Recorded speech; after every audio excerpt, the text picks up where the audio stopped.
You are now listening to the Someone's Favorite Productions podcast network. Do you love movies? So do I. What's up, y'all? It's KB, and I love movies. Inviting you to listen to The Conversation, a film podcast where passion meets perspective and opinion. From the old school to the new, I invite a guest on to discuss the movies that thrill us, challenge us, break our hearts, or even blow our minds. There's always new episodes dropping wherever you get your podcasts. So join the conversation. We don't just watch movies, we love talking about them too. The Conversation with KB Loves Movies, a part of Someone's Favorite Productions podcast network. Hello there, and welcome back. What is this place? Disconnected. Disconnected. Disconnected. Disconnected. Disconnected. Disconnected. Disconnected. Disconnected. Disconnected. Disconnected. Disconnected. Disconnected. Disconnected. Disconnected. I'm starting to feel disconnected. You have reached a number that has been disconnected. Hey all, welcome to the newest Thursday of this week. Glad we're here live with the one and only longtime friend of the show, and also long time since he's been on the show, Mr. Anthony King from the Cult Movies Podcast. Anthony, hey. Hello, welcome everybody. I'm glad to be here. Thanks, Ryan. You know, we've done our thing together a couple times since the last time you were here, and so it just feels like you've been here. I went and looked at the previous one. It's been like 2.5 years. What are we doing? 2.5 years? Well, I mean, we've known each other for at least that long. That's kind of cool. Yeah. It's been far too long. You've had a lot going on. The podcast disappeared. The podcast has resurrected. Your vision disappeared. Your vision resurrected. The podcast disappeared twice, and I resurrected. Oh, that's true. Twice. Yeah, because you came on. We did Discoveries. I did like 4 episodes, and I was like, I don't want to do it anymore. And I was like, okay, I want to do it again. And then you came on, and I'm still going. So knock on wood here. Am I the bad luck here? No. Okay. No. Okay. Well, we'll see. I don't know if I don't make it to June, we might have to talk. To be fair, the third time we did this together, your vision went away right after, so I might genuinely be. Yeah, we'll see. I can see kind of. I see shapes out of that eye. I see perfectly here. Luckily, I don't have to see anything to podcast, so or do a YouTube show. At least it's not on movies. That's the good thing. Yeah, exactly.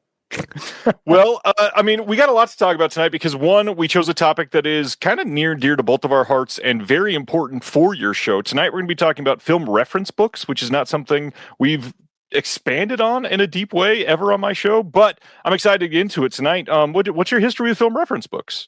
I think probably I'm looking at the stacks around me. I mean, it was probably fairly new. I think I would come across movie guides probably, in the library, the school library when I was a kid, but never thought much about it. But then when I discovered who Danny Perry was, it was off to the races. And thanks to Bill Ackerman, and then is how I first got introduced to Danny, and then Pure Cinema, of course. Yeah.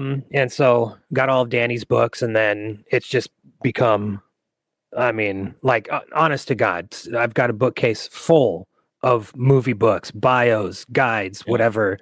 And have I read all of them? No. Will I ever read all of them?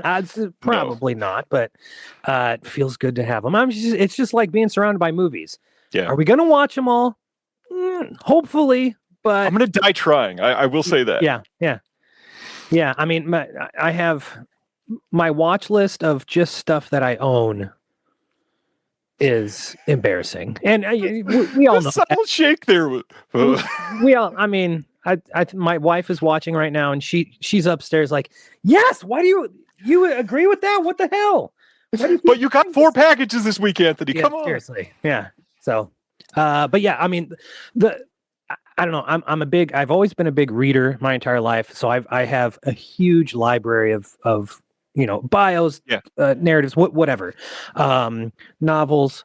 But like a film book is its own beast. And there's one thing like going through a big list on Letterboxd or IMDb or whatever, but like cracking open a book is, I don't know, it's a different thing. And then, you know, a lot of these books are like all my Danny books. Of course, those are all way out of print. And so I buy them used.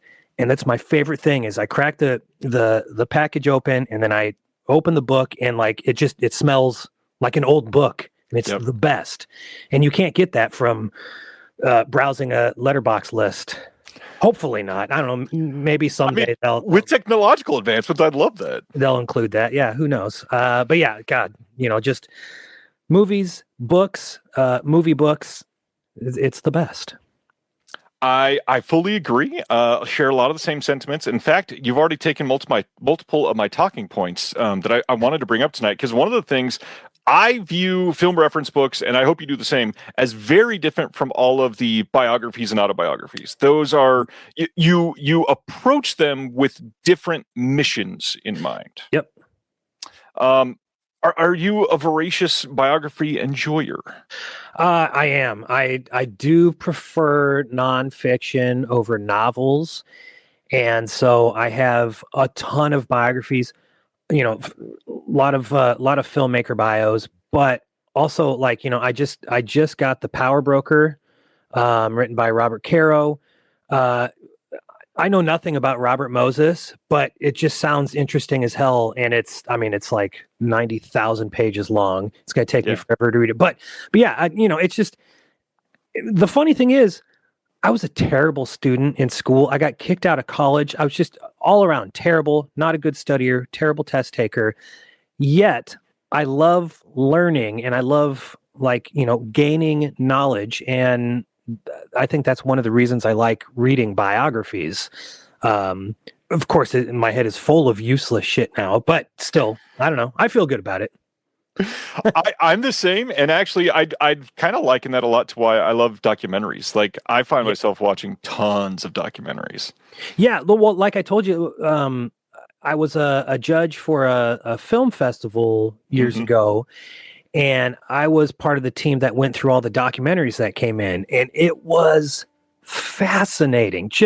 And you know, most of them were poorly made, but still I got something, you know, I learned something from each one of those. And I love that feeling. Agreed. Same. Which is why, I mean, spoiler alert, when Antenna comes out and our first title is a documentary, we have multiple documentaries signed, folks, by the way. There are lots more in the pipeline to discuss because Billy Ray and myself are like huge into the doc scene. So there's going to be a lot coming on that front. I probably should not say much because I'm going to be an idiot and reveal things that I shouldn't. So after that, one of the other things that you brought up that I want to talk about is the smell of books.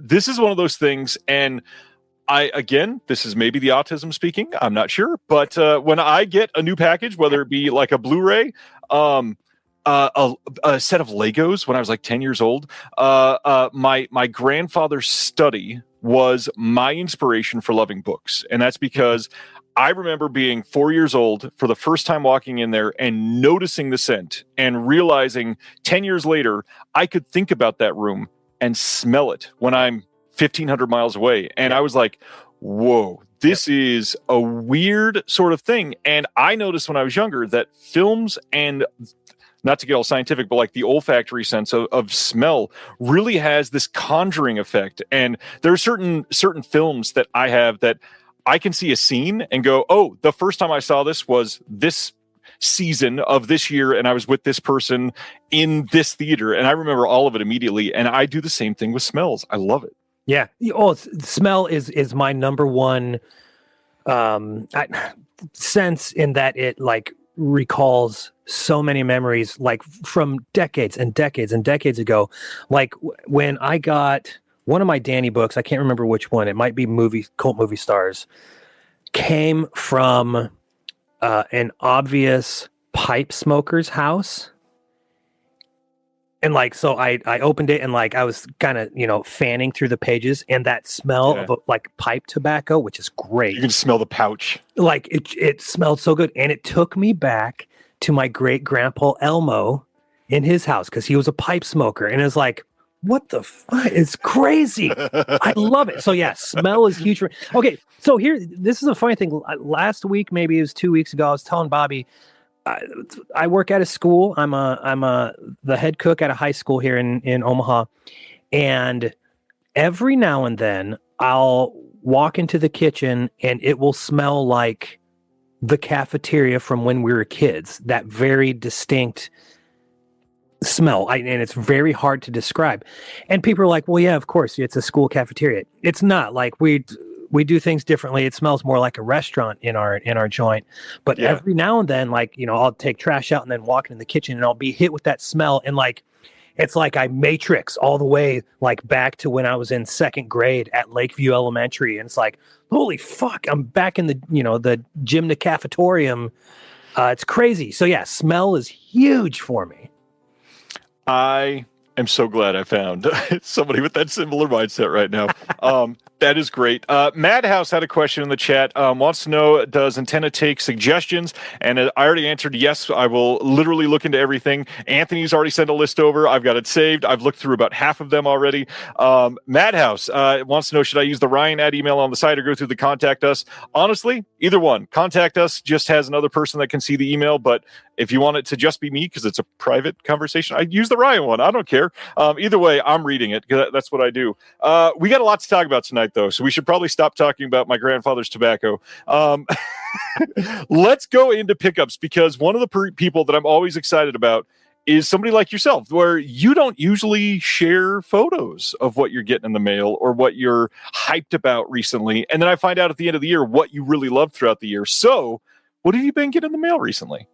All right, I got a stack in front of me here. We're going to start with the package I got in today. Sweet. Okay. I prefer to support the small businesses, okay? But sometimes you can't beat Amazon's prices. Yeah. And they had this box set from Severin marked down from $75 to $50. And I was like, I have to do it. And I've been wanting, because I love all these movies, and I've been wanting to get this box ever since it came out. But it's the Lenzi Violent Streets. Oh, dude. I was so ready. I thought you were going to say this one, because I just did the same thing. Oh, my God. Yeah. So I was going to share that next week, but yes. Umberto Lenzi is maybe behind. He might be my favorite director of all time. Larry Fessenden is my living director, but Lenzi, Lenzi, which is crazy, because it's like, what? Why? The man could do it all, but his crime films are so good. I love Italian crime films, and I mean, this is the Stephanie Crawford Knock Test, like hard box, and it comes with 2 soundtracks. Incredible. So, anyways, got that just in when I got home from work today. Criterion sale, flash sale. I've been in a real 80s mood, and these are 2 that I've been wanting forever. Tootsie and the Breakfast Club. Nice. Hadn't owned either, which is crazy. I hadn't owned Breakfast Club, but so I say what you will, but I love those Brat Pack movies from the 80s, and Tootsie, I think, is maybe my all-time favorite feel-good movie. It's just like there's nothing sad about it. That's a good topic for an episode, huh? Feel-good movies, yeah. It's just all around the soundtrack. Hoffman is so likable in this movie. Like Terry Garr, she was one of my first crushes. Yeah. The whole cast is great. Pollock directs the hell out of it. Love it. Okay. City on Fire. This was another one that was on sale. The Shout Factory one. I know, sorry, but had to get it. And then maybe a month ago, I did my first Hamilton Books order. Nice. And talk about prices you can't beat. It's true.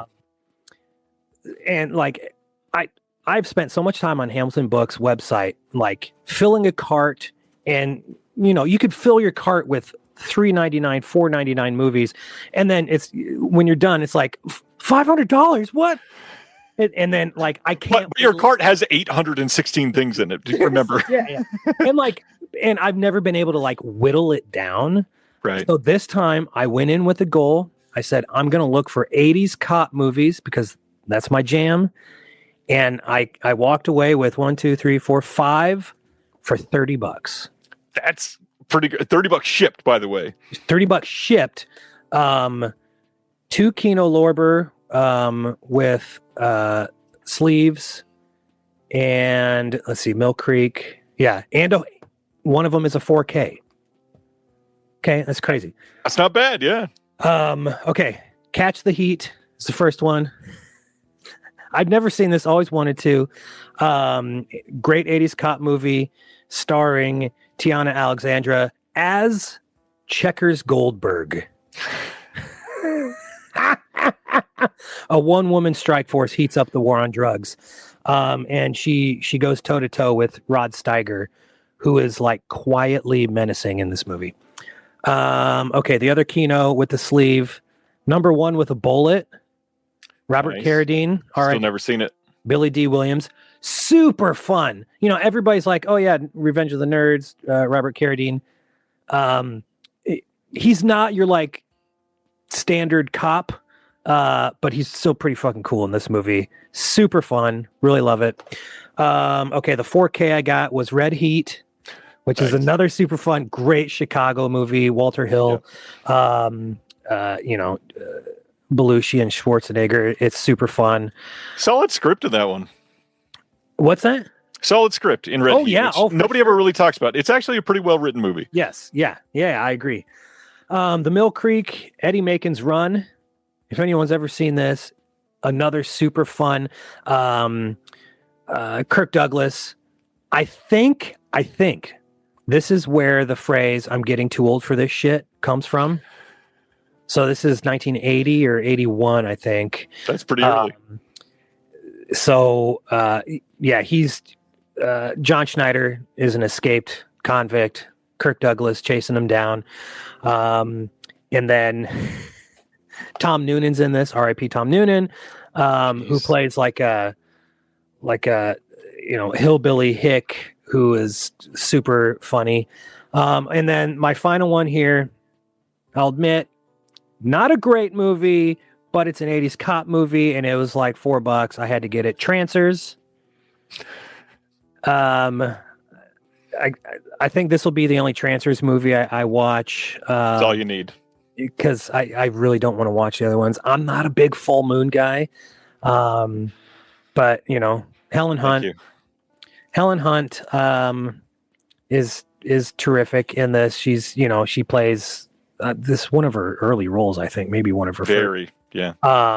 But it's fun enough, but it's one of those where it's like, if I ever get around to writing my book, I gotta have it. I gotta own it. So anyways, there you go. There's some that I picked up recently. I am not a huge Full Moon person either, but I am a known softie for their Moonbeam titles. Their the kids line that they did, like the Prehysteria and they did like 4 others that are like classics that are great. Anyways, not a big Full Moon person either. Yeah. So I got a few here to talk about, which I was going to show it next week, but because I'm not buying a whole bunch. Got in. Speaking of Severin, their high tension Lamberto Bava set. Eager to crack that open this week. Got in 4 over the last week that I wanted to talk about. One of them is going to lead into a discussion later, so I might hold off on showing that one yet. But first, just got in from Unearthed Films, The Ugly. This is a slasher from 96, which is really unique. I think this is one of the better takes on mental health hysteria that was happening from the early 90s to the mid 2000s ish. I'm a big fan of this one, but also this is here because Howard S. Berger and myself did a visual essay on this disc. Strongly suggest everybody check it out. It is not as hardcore as a lot of Unearthed Films releases, so this is not like super blood and guts. I'm gonna see knives going into people's skulls for fun type of movie. It's a fairly tame slasher. There you go. There. When I think of Unearthed, I think of Dead Girl. Yes. And I've got one of my film reference books I was going to talk about Unearthed for a Serbian film, which is the other thing that people go to with that one. But yeah, The Ugly is a lot of fun. So check that out. Cool. On a very different note from The Ugly, big fan of what Warner Archive has been doing with the animation. And I barely remember seeing Lippy the Lion and Hardy Har Har when I was younger. So this is going to be essentially all fresh for me. Very, very curious to check this out. Comes in 2-disc release. Nobody's doing animation better than them right now, I don't think. The fact that they are hitting obscure things at a pretty inexpensive price and giving them great restorations, it's a great story all around. Yep. The last thing, just recently, I did an episode with Dirk from the VHS podcast, and while we were live, he told me I should check out Handsome Guys, which I did, and it just came in. This is I had to get this from Terracotta overseas because this is a Nova Media release. This is a remake of I don't remember which movie he said it was now, but I'm going to check it out, and it's supposed to be great. Somebody else is probably going to remember me in the or remember what the answer is in the chat and let me know. But yes, it is a remake. Eager to see that. Yeah, I got one more, but I'll hold off on talking about that. I'm always curious to talk about what you're watching too. So what have you been watching? Oh boy. Okay. In relation to one of the books, I'm going to talk later. I've been watching a lot of spaghetti westerns and like Mexican Zapata films. Nice. Or Italian Zapata films, as it were. So, a lot of stuff that apparently like is well known in those circles, yet I'd never even heard of them. So it's something like Tepepa, starring Tomas Milian, or Don't Turn the Other Cheek. Let's see here, Compañeros. I watched The Mercenary for the first time. Of course, Franco Nero is in Nice. a lot, if not most of these. Bullet for the General, which is, I guess, a huge one. But other than The Mercenary, I'd never heard of like any of these, and they're all streaming on Tubi. So most terrible quality, but it, I'll Accessibility is king. Yeah, I'll take what I can get. Let's see here. I watched oh God.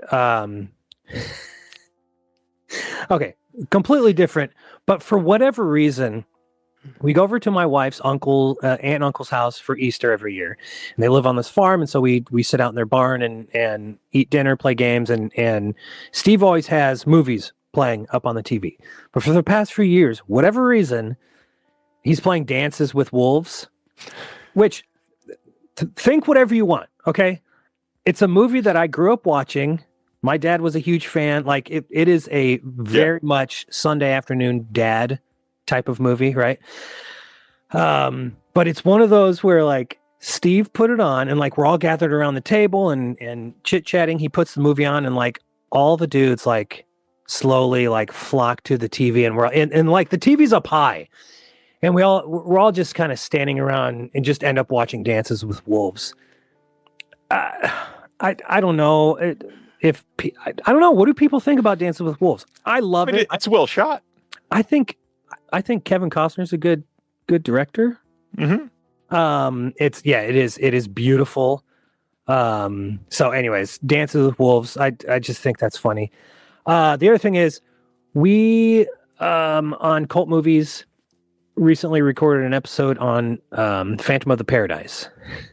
And so I was filling in some Brian De Palma blind spots. And I've come to the conclusion that De Palma, I don't think he's my guy. Oh. Okay, I like, his 70s, like late 70s and 80s stuff is good. Okay, Phantom of the Paradise, I like. I don't love it, but I like Phantom of the Paradise. But I don't get like his early films. And like I did an episode, and I think I did it with Heather Drain maybe, on Greetings, way back in the first or second season of the cult movies because it's in the first book. I don't get it. I just don't get it. So I watched home movies. I watched Get to Know Your Rabbit. I don't know, man. Like, I appreciate that De Palma had his crew, like his early crew, like Garrett Graham, and they all work really well together, and they all are on the exact same page. Ryan just died inside. I'm sorry, Ryan. And I love that, like, they get each other's humor, but I don't get it, man. Yeah. Like, it's. I don't know. Is it too smart for me? Is it too weird for me? I don't know. I'd love to know the answer because I feel like it's great. Yeah. I'm sorry. No, nobody's booing him though. That's okay. Everybody's booing Anthony. Because and we did do like a top 5 De Palma, and I love Carrie. Carrie's my favorite De Palma. I love Carlito's Way. I love the Untouchables 80s cop movie. But Raising Cane's good, The Fury's good, Casualties of War I actually really like. Good movie. And Dress to Kill, Body Double, Blowout. I was waiting to hear if there was a Blowout's okay or something. They're fine. Right? Like Blowout, Dress to Kill, Body Double. Those are the ones where people are like, yeah, that's my shit. I'm like, well, it can be your shit. It's fine. It's not mine. Yeah. And so then I also watched Black Dahlia just to try to be a completist. I think he's lost it. Really think I like Black Dahlia. Really? Yep. Oh my God. And have you read Elroy's novel? No, absolutely not, because I know I'd hate the movie. So Okay, why ruin that? My co-host Matt and I had this discussion. Like I think it's always good to see the movie first before you see. Oh, absolutely. Because you're gonna hate the movie if you read the book first, and you see the movie and you read the book, and then the book is sort of like an expansion on the movie, right? I read the book first. Book is great, and then I saw Josh Hartnett as this character. I'm like, no, what are we doing? No way. Yeah. So, I still need to see Femme Fatale, Passion. I haven't seen Bonfire of the Vanities. Femme Fatale's good. That's what everyone says. It's good. So I'm probably gonna hate it now that everyone's like, yeah, man, it's good. I'm like, okay, we'll see. It's not very De Palma, so maybe you will like it. Oh, interesting. Okay. Yeah. Yeah, but his early stuff is so. I appreciate I think he's on another level, and I appreciate like Dionysus 69, Rabbit, Wedding Party, Greetings, that stuff. It might be a whole different level of genius than I can comprehend, but I'm like, you guys are fucking weird, and I'm weird. I'm really weird. And I'm like, whoa, you guys are really fucking weird. Okay, that's it. I don't want to piss any more people off. There we go. I'm done. De Palma is like one of my guys. That's the hard part. And I mean, yeah, Black Dahlia defender. My wife loves Black Dahlia, and it's not just sticking up for her. It might be Stockholm syndrome in a little bit, but it's entertaining at the very least. But yeah, saying Blowout is fine is borderline like heresy. I know. I'm sorry, you guys. Like, I tried like Phantom of the Paradise. This was like the 3rd or 4th time I watched it, and like the first time I was like, I don't like. It was so hyped up to me, and people were like, "This is an Anthony movie," and I watched, and I was like, "It's not an Anthony movie." And then I was like, maybe I was in a bad mood, and so like each time I've come at it like, okay, something was wrong with me when I was watching it, and like every single time I walk away with it, and I'm like. It's fun, whatever. Jesus. Snake Eyes. I like Snake Eyes. I like Snake Eyes more than Phantom of the Paradise. At this time, I don't know if that's an endorsement or. Well, the good thing is that episode has not been released yet, so maybe we can scrap it. Hey, All right. So my thing real quick, most of mine is from a very privileged point. This whole last week in Kansas City has been Panic Fest. So here is the pass for Panic Fest. Attended a bunch of stuff that is not out yet. So I'm not going to say much. Just going to try to hype everybody up on some films that you should see. One Asian action film called The Furious that is coming out is a masterpiece. A lot of people are saying it's The Raid, but better. I won't say that it's better, but I will say that if you are a fan of The Raid, you will love this. It is different type of choreography. It is really well made. The action is incredible. It's that finite level of silliness with really serious action, coupled with just hilarious over-the-top gore in a handful of scenes. It's a really great revenge story. There's certain things that happen, like especially in the police station at the end. As long as you remember that, you're going to go, oh yeah, this is that one. There's certain scenes that happen and you're like, man, how have they never done this in a movie? It is so great. Wow. Check out The Furious. I think that comes out end of May from Lionsgate. But then really quick one, Jump Scare. If you get a chance to see that, it is essentially the horror version of Scott Pilgrim. And it's entertaining beyond belief. It is meta. It is kinetic. It is colorful. Really well made. A lot of practical effects. Some really fun blood. Interesting story, but it's really not about the story. It's mostly about watch this and be along for the ride. There is a really fun movie called Frankie Maniac Woman, which I kind of did not like when it first happened to me, which all great movies happen to you, by the way. Okay. I walked away from it and thought about it for a little while and went, wait a minute. No, that was a blast. Our lead actress in this, her name is Dina something. I don't remember her last name, but she is incredible in this. It is a really great female slasher, which is not something that we get very often. And at first, it comes across as this fat phobic story. And it turns into something way more than that. It's very entertaining. I think a lot of people like it. For a lot of people, if you're not super into the lower budget, kind of slow going, but really great exposition mixed in with, they really pulled that off with this budget type of movies. You'll like this, but if you're adverse to that, probably don't give it a shot, really.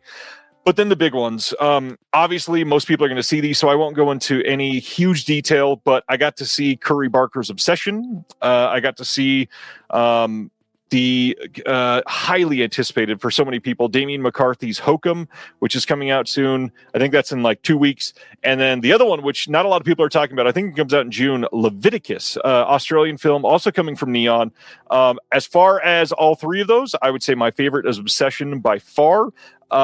Some of the best horror acting I've seen in years, like might even be up there with Toni Collette in Hereditary level of acting. Wow. And I understand that is praise that a lot of people in the horror genre and fans of the horror genre don't want to hear, but the lead female in Obsession is giving Toni Collette in Hereditary, but not in the I'm screaming my head off and you think I'm crazy for the entire movie.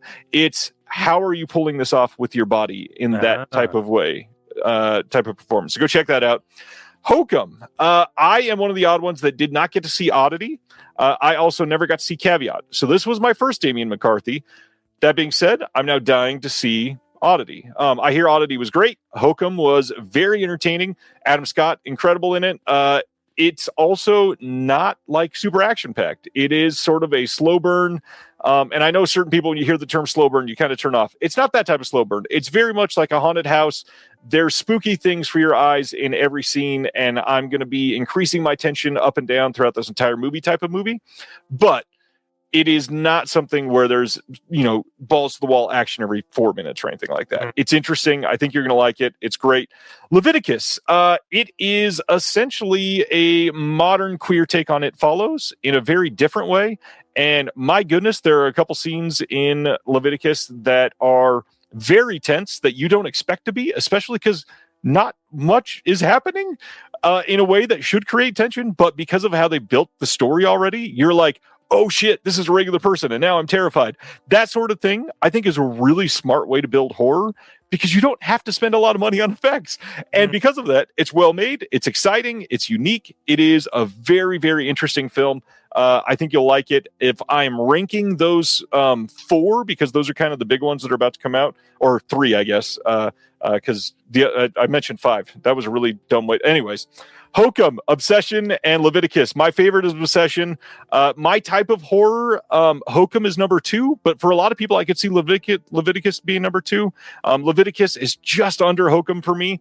That being said, I kind of think Obsession is about to be this year's Weapons, in that a lot of people are going to think it's their favorite movie of the year, and it's great.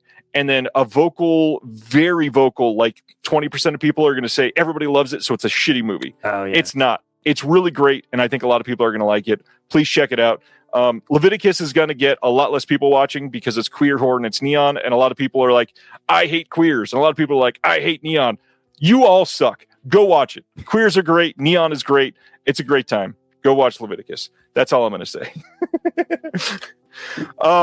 To bring the mood down, why don't we talk about the physical media news that came out this week that everybody's kind of pissed off about? Did you hear about Disney, Anthony? I sure did. Okay, so news this week dropped that Disney has laid off 1,000 people. And first off, that sounds like a lot. It's Disney, so it's like a drop in the bucket, first of all, which is a shitty thing because it's a corporation. 1,000 people doesn't mean anything to them. That's the weird, we are distant from being human sort of discussion on this. Now, the thing after that sucks is they worded this very specifically in a way that can be the roof is crumbling in all of us and we don't know what to feel. It could also be very, well, what does this mean? It could also be very, well, this doesn't mean at all what everybody's saying. And the answer is it's probably somewhere in between all of those. So the way that their press release, which by the way wasn't a press release, just somebody reporting on this, came out is that they laid off 1,000 people essentially in their PR department. This is people that are breaking news on what is coming out through Disney. And for Disney, you can probably see why. Why do they need to share all that? It's Disney. People are going to share the news no matter what. You don't need that type of PR. The reality is you do. All of that marketing starts from within. All of that marketing is done by people who have spent decades building up the skill set. But then you get to the bottom part of this, and it says it includes everybody in their home entertainment division. What do you think that means, Anthony? My first question was how many people, but I mean, and whether that matters or not, I don't know. But you know, it was doom and gloom at first for me. Yeah. But it's not like I buy a lot of Disney media, but still, you know, it was all doom and gloom. I don't know. It sounds tricky and confusing and it's easy to, I mean, we should be pissed about it. Yeah. But, you know, I want to know more. We won't know more, but I want to know more. Why? You know, show me numbers. How many people? What exactly are we talking about?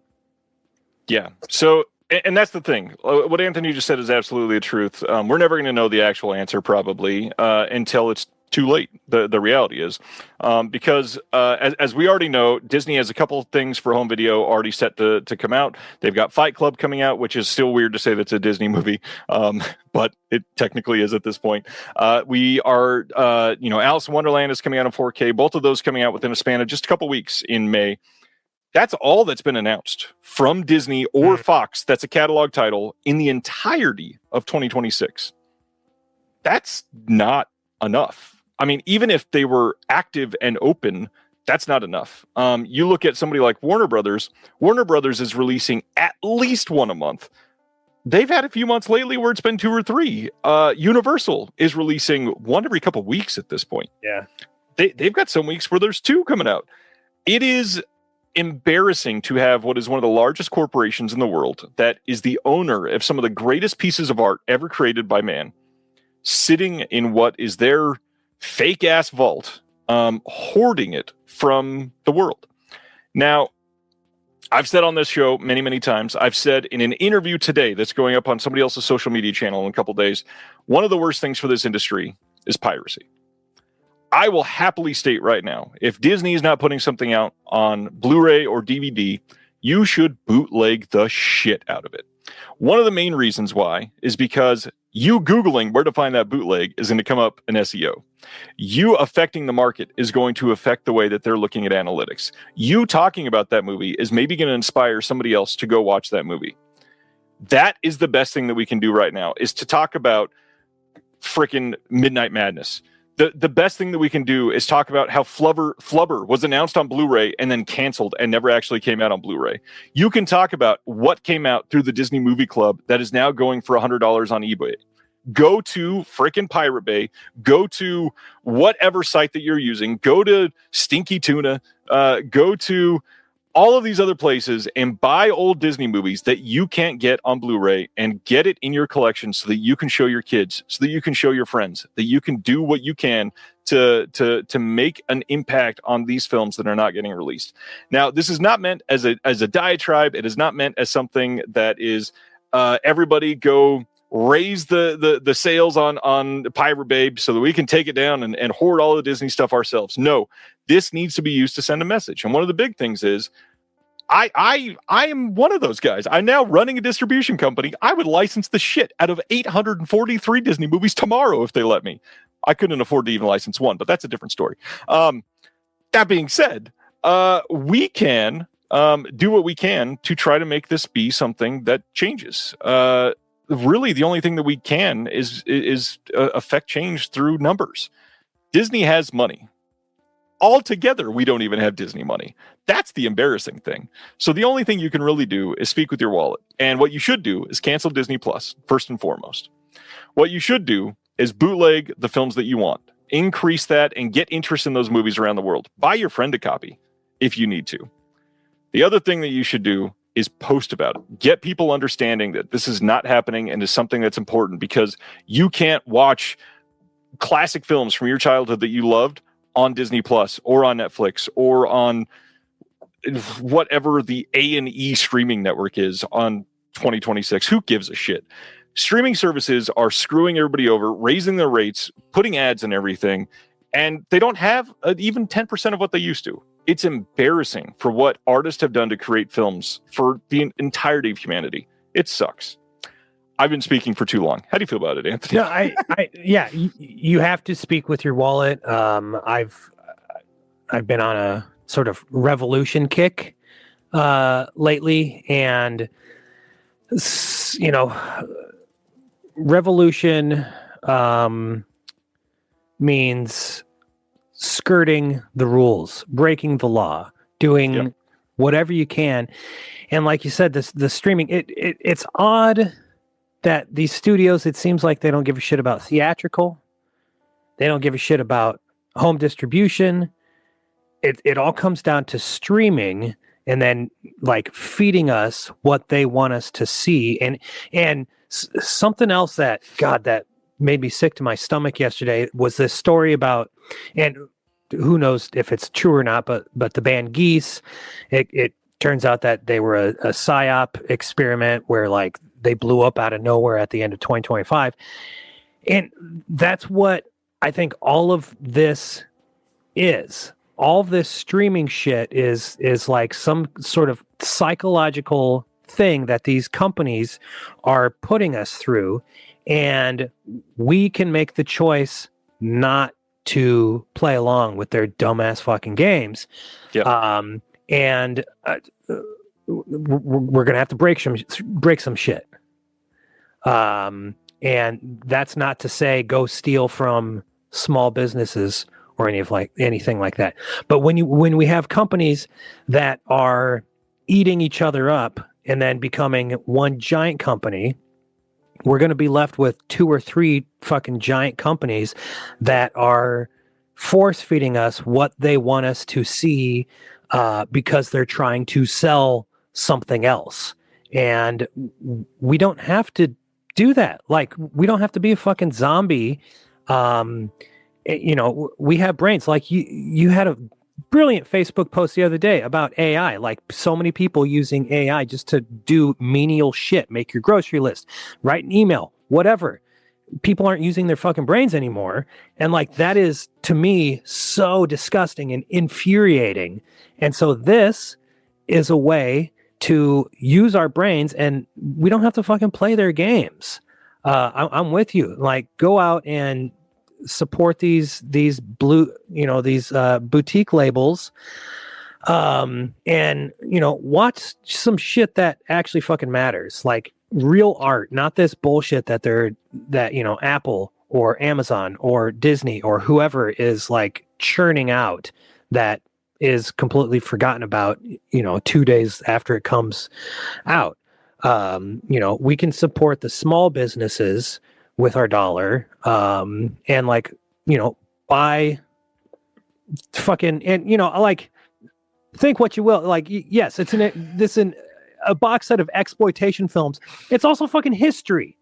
Like, a lot of it's also not available on any streaming service. Right. A lot of this has to do with like what happened in, the years of lead, right? In 70s in Italy, and, the essays and the commentaries and everything involved with this.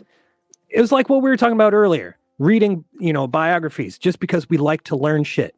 We can buy fucking transfers and learn something. Maybe, I don't know what's on the Tim Thomerson commentary with Charles Band. Well, we probably won't learn anything from them, but it's the news is bad all around, like everywhere, and it's really depressing. So sometimes I just have to like shut it all off and like ignore it, and I think that's okay every now and then, because we're gonna fucking drive ourselves to an early grave if all we're doing is like paying attention to all the bad shit that's happening in the world, all the bad news that's happening in the entertainment industry. So anyways, speaking of turning it off and not being able to understand everything, one piece of argument that I want to kind of push back on here is, I see, and I've already had at least one or two people say in the chat during this, it's all right, nothing's going to happen. Sony took over distribution for Disney. What Sony did is they were hired to handle manufacturing.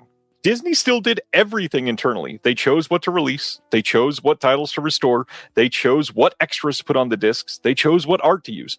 Sony did fuck all except for receive an email and put it on a disc and send it out via their distribution system. While that's necessary, it's not going to mean they can now go out and release Treasure Planet on 4K like you're wishing for. Nothing's going to change on that front. They don't have access to titles. They don't have the Disney vaults at Sony headquarters. They were just standing there waiting for Disney to say, "Oh yeah, we give up. You choose what you want to do." Right. It doesn't work like that. That's not how. I mean, just think about it logically. Disney doesn't want Anthony to buy a Blu-ray. Why would Disney want Sony to release a Blu-ray? Like, of course not. They're not going to bow out and say, "Oh yeah, everybody else can just free reign to put out whatever you want of our titles now." The other, I saw another argument where someone was saying, well, yes, but companies can still license their movies. But nobody's going to be able to afford that shit to license that, even if they allow other... Which they haven't been, by the way. Right. They've not licensed anything in the last handful of years other than WALL-E, which was personally petitioned for by the director to get it in Criterion. And that's the only one-off. Well, I think the other thing is, like, as an artist, and if you're making movies for the right reasons, which I think is to make art and to like use your voice, you can also, and I'm sorry, like, I'm sure it's hard to turn down that giant paycheck. You can also say, I'm not going to fucking work with these companies. Now, again, I understand like that's coming. I mean, I don't know what it's like out there. I would never want to, have to work in that industry, right, in that way, because, it is cutthroat, and sometimes a lot of people end up selling their soul. But I don't know, man. Like, again, we're all humans, capable of making our own decisions, and you can say, no thanks. I just want to fucking make my art, man. Agreed. Fully agreed. On that front, we got a lot to talk about as far as new art tonight. So let's just get into it. Let's get into some new announcements, get off the negative train. We got a lot of great things to talk about. The last thing I will reiterate, Anthony and I both said it, but continue to support small companies. Let your dollar speak to the right people. I'm close with Third Window for a few reasons. They are a company that I try to buy everything from. And one thing that still guts me is about 4 years ago, height of COVID, a lot of these boutique labels are doing very well because people were getting stimulus checks and people are at home and going, man, physical media is great. A lot of people saw a big rise in sales. Third Window Films in the UK put out a film, and about a week after that film was released on Blu-ray, for the first time anywhere in the world, you Google the name of that title, the first full page, all torrents to download the movie, not to buy the movie. The entire first page was torrents. It was a mess. That sort of thing sucks ass. So what you can do is buy your friend a Blu-ray player for Christmas. You're looking what to buy them? Blu-ray players are about the same price as a couple meals at a fast food restaurant nowadays. If you're looking to spend $60 on them for Christmas, buy them the cheapest Blu-ray player you can. Get your friends into physical media. Get your friends into something where you can say, hey, every holiday, I'm getting you a movie that I know that you'll like. Every birthday, I'm getting you a couple movies that you always talk about. You have a way to be able to get this done. You have a way to incite change in your friends and your family. Buy your grandma a DVD player. You know she's not going to buy Blu-rays. Make it a DVD player. All right, let's talk about brand new DVDs and Blu-rays because, yes, we are still talking about new DVD releases this week. Anyways, we're starting with Radiance, starting off hot and heavy this week. On July 20th in the UK, July 21st in the US, we are getting a Blu-ray from Radiance of The Boxer from 1977. This is a film by Shuji Terayama that says a former boxing champ on the skids finds an opportunity for redemption by training a young fighter everyone judges beyond hope. Legendary director and playwright Shuji Terayama made The Boxer for major studio Toei at the request of lead actor Sugawara. While the story has the studio's trademark gritty 1970s setting, Terayama imbues the film with this characteristic carnivalesque atmosphere. Those are big words together, Fran. Let's back off of that. And his unparalleled passion for sports, resulting in a boxing movie like no other and a unique entry into his own filmography. Well, if it's unlike any other boxing movie, maybe I'll like it more because I don't normally like boxing movies. Oh, God, me and you, brother. Wow, I fucking hate boxing movies. But I will say, when I was writing for a site a couple years ago, reviewing Blu-rays, I was lucky enough to get a lot of the early Radiance releases. Not a one of them was a stinker. And I think he's kept it up, man. Like Fran's gonna keep releasing movies that we've never heard of, and blind buys, all of them, they're gonna be great, man. Like I don't know. I've loved every single thing I got from Radiance. But okay, two things: boxing movie. And I'm not a huge Terayama fan either. Ooh, interesting take. So, Fruits of Passion. I really hate Fruits of Passion. But I trust Fran. That's a good call. On this disc, we have an HD digital transfer. We got an interview with the composer that's brand new from 2026. New visual essay on Toei in 1977 by Tom Mess, who's the GOAT. We've got a limited edition booklet with new writing by Robert Novielli. And, of course, comes in a classic, beautifully designed Radiance package, which is always just top-notch. Them and Deaf Crocodile, I don't think I've had maybe any artwork to ever complain about. So keep it going. This looks interesting. Yeah, maybe one day you and I will go, oh man, did you ever watch The Boxer? It's the only boxing movie I've loved. Yeah. Oof. We'll see. Yeah. Next up from them is another big one. July 20th in the UK, July 21st in the US. We've got The Double. This, to me, screams Anthony movie. Is this one that you're interested in? Yeah, again, I've never heard of it, but I completely trust anything that Fran's putting out. Commentary by Tim Lucas too. You can't go wrong there. Not only that, a brand new commentary. Brand new one, yeah. Tim Lucas. This also has an archival interview with the director and the star of the film. We got an appreciation by another big name, Stephen Thrower. You got new stuff from Stephen Thrower and Tim Lucas on the same disc.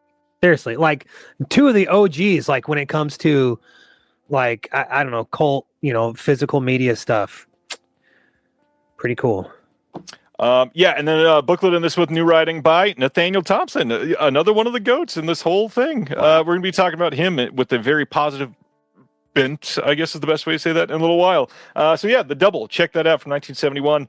Next up, The Hourglass Sanatorium. This is coming on 4K and Blu-ray only in the UK on July 20th.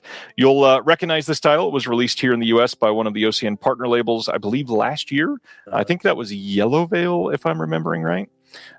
This one is supposedly pretty great. I still have not got around to it, and everybody's going to be upset that I've not, but I've heard that it's amazing. Have you seen Hourglass Sanatorium? I have not, but I'm down with Polish movies because they're always dark and interesting. Just like I appreciate it. Dark and interesting. So this one has a brand new 4K restoration from the OCN presented with Dolby Vision HDR. We have a new commentary by Polish film expert Michael Brook, who is incredible. We've got some archival extras. We got an early acclaimed short film from the director. We've got a limited edition booklet with new writing by Ella Bittencourt. And I've heard this is great. Colton does agree that it was Yellow Veil and says it's an amazing film. Cool. I need to see it. Nice. And this one, I mean, if you love the film, it is a 4K upgrade. The one released in the US was only a Blu-ray. And I say that it probably looks great still. Yep. So don't need to talk down on it. Next up from them, probably the biggest news from Radiance in the last few months even. We've got July 20th in the UK, a Blu-ray coming of Histoire du Cinéma and Other Works by Jean-Luc Godard, which I'm going to piss off more people because the last time we talked about Godard, I've said I had not seen anything from Godard ever in my life, and that is still the case. I don't know why. It's not super appealing to me. The French stuff is kind of rough to get into for me. Oh, Ryan. Okay. Do you remember when was it? It was probably on when we did the Discoveries episode, but we were talking about I have a hard time getting into what was it? Italian and Japanese movies. Yep. But something about the French movies, like man, so into it. And Godard was like one of my early entries. Oh, so they're so beautiful too, man. Oh. I know. I am a failure to all of cinema, and this channel is now canceled. I get it. So for those that don't know, this is made over 10 years at the end of cinema's first century. Jean-Luc Godard's roving essayistic video project is a multi-layered celebration of the art form's achievements, as well as a raging condemnation of its failure to respond and engage with turbulent times. That sounds incredible by itself, and obviously sounds very interesting. I got to admit, the handful of people that I usually trust about movies told me very extreme things about this over the last week since this announcement. One side, that this is a stone cold masterpiece, that every single minute of this needs to be consumed by everybody that's ever loved film, and you will appreciate it even more. The other end of that spectrum said, this is incredibly pretentious, just absolute drivel. And anybody that watches this and says it's amazing is so full of themselves. Ooh. Have you seen this, Anthony? No, but my God, I want to now. I want to be pretentious and full of my... Oh my God. I want to be that person so bad. Although, they're like... I've watched a couple Godards where I'm like, I don't get it. Like Weekend. I didn't get it. I got to go back to it. But so this might be one of those where it's like, whoa, this is way above my head, but I want to get it just so I can be, that person where people are like, oh, you're full of shit. I don't believe you. This is going to have all 8 episodes of the Histoire du Cinéma viewable with 2 optional English subtitle tracks, a narration, translation, and annotated subtitles by Felicity Chaplin identifying clips and images, which that's really cool that you're given it that double option. Godard's anti-film commissioned for the 500th anniversary of the Swiss city of Lausanne is on here from 1982. Creative partners Godard and Melville discussed their work, co-directed with the Anne-Marie Melville from 1985. Some other handful of archival extras. Godard presents his idea for a 6-chapter feature film from 2024. Godard's final work from 24 is on here. New intro by Michael Witt is here. New interview with Michael Witt. New interview with Godard collaborator Bernard Eisenschitz. Just all kinds of stuff. Of course, there's a new booklet. This is a hardcover release. I mean, this is a big one. For so many people, this is something that they've wanted for a very long time. And I got to be honest, it's quite obvious. Criterion probably has the rights to this and will likely come out through Criterion eventually. They're not going to hold a candle to Radiance's release, no matter what. this is probably still going to be the release of this to get. Yeah. Yep. Do I have to see this, everybody? You know what? This probably shouldn't be your first Godard. That is a good point. Go easy with like Breathless. I think that there's your in. And then because I went Breathless and then Weekend, and I was like, whoa, this is way too much. Yeah, I had to tone it back. So yeah, ease into Godard, but I think eventually we're gonna have to, Ryan. Okay. maybe you and I got to cover Godard at some point together. Ooh. That's fine. I do like Stan's comment who says Godard's a weirdo and I love him. That alone is really fun there. Hell yeah. Okay, here's somebody else. The Vid says Breathless and Contempt are the only Godard films I ever liked. Okay, everybody seems to like Breathless. I get it. People wanting me to see Alphaville. I get it. Okay, right here and now, Ryan, you're coming on Cult Movies Podcast to talk about Breathless. Okay. Right. I will commit to that. After the show, we'll set up a date. There Sweet. it is. All right.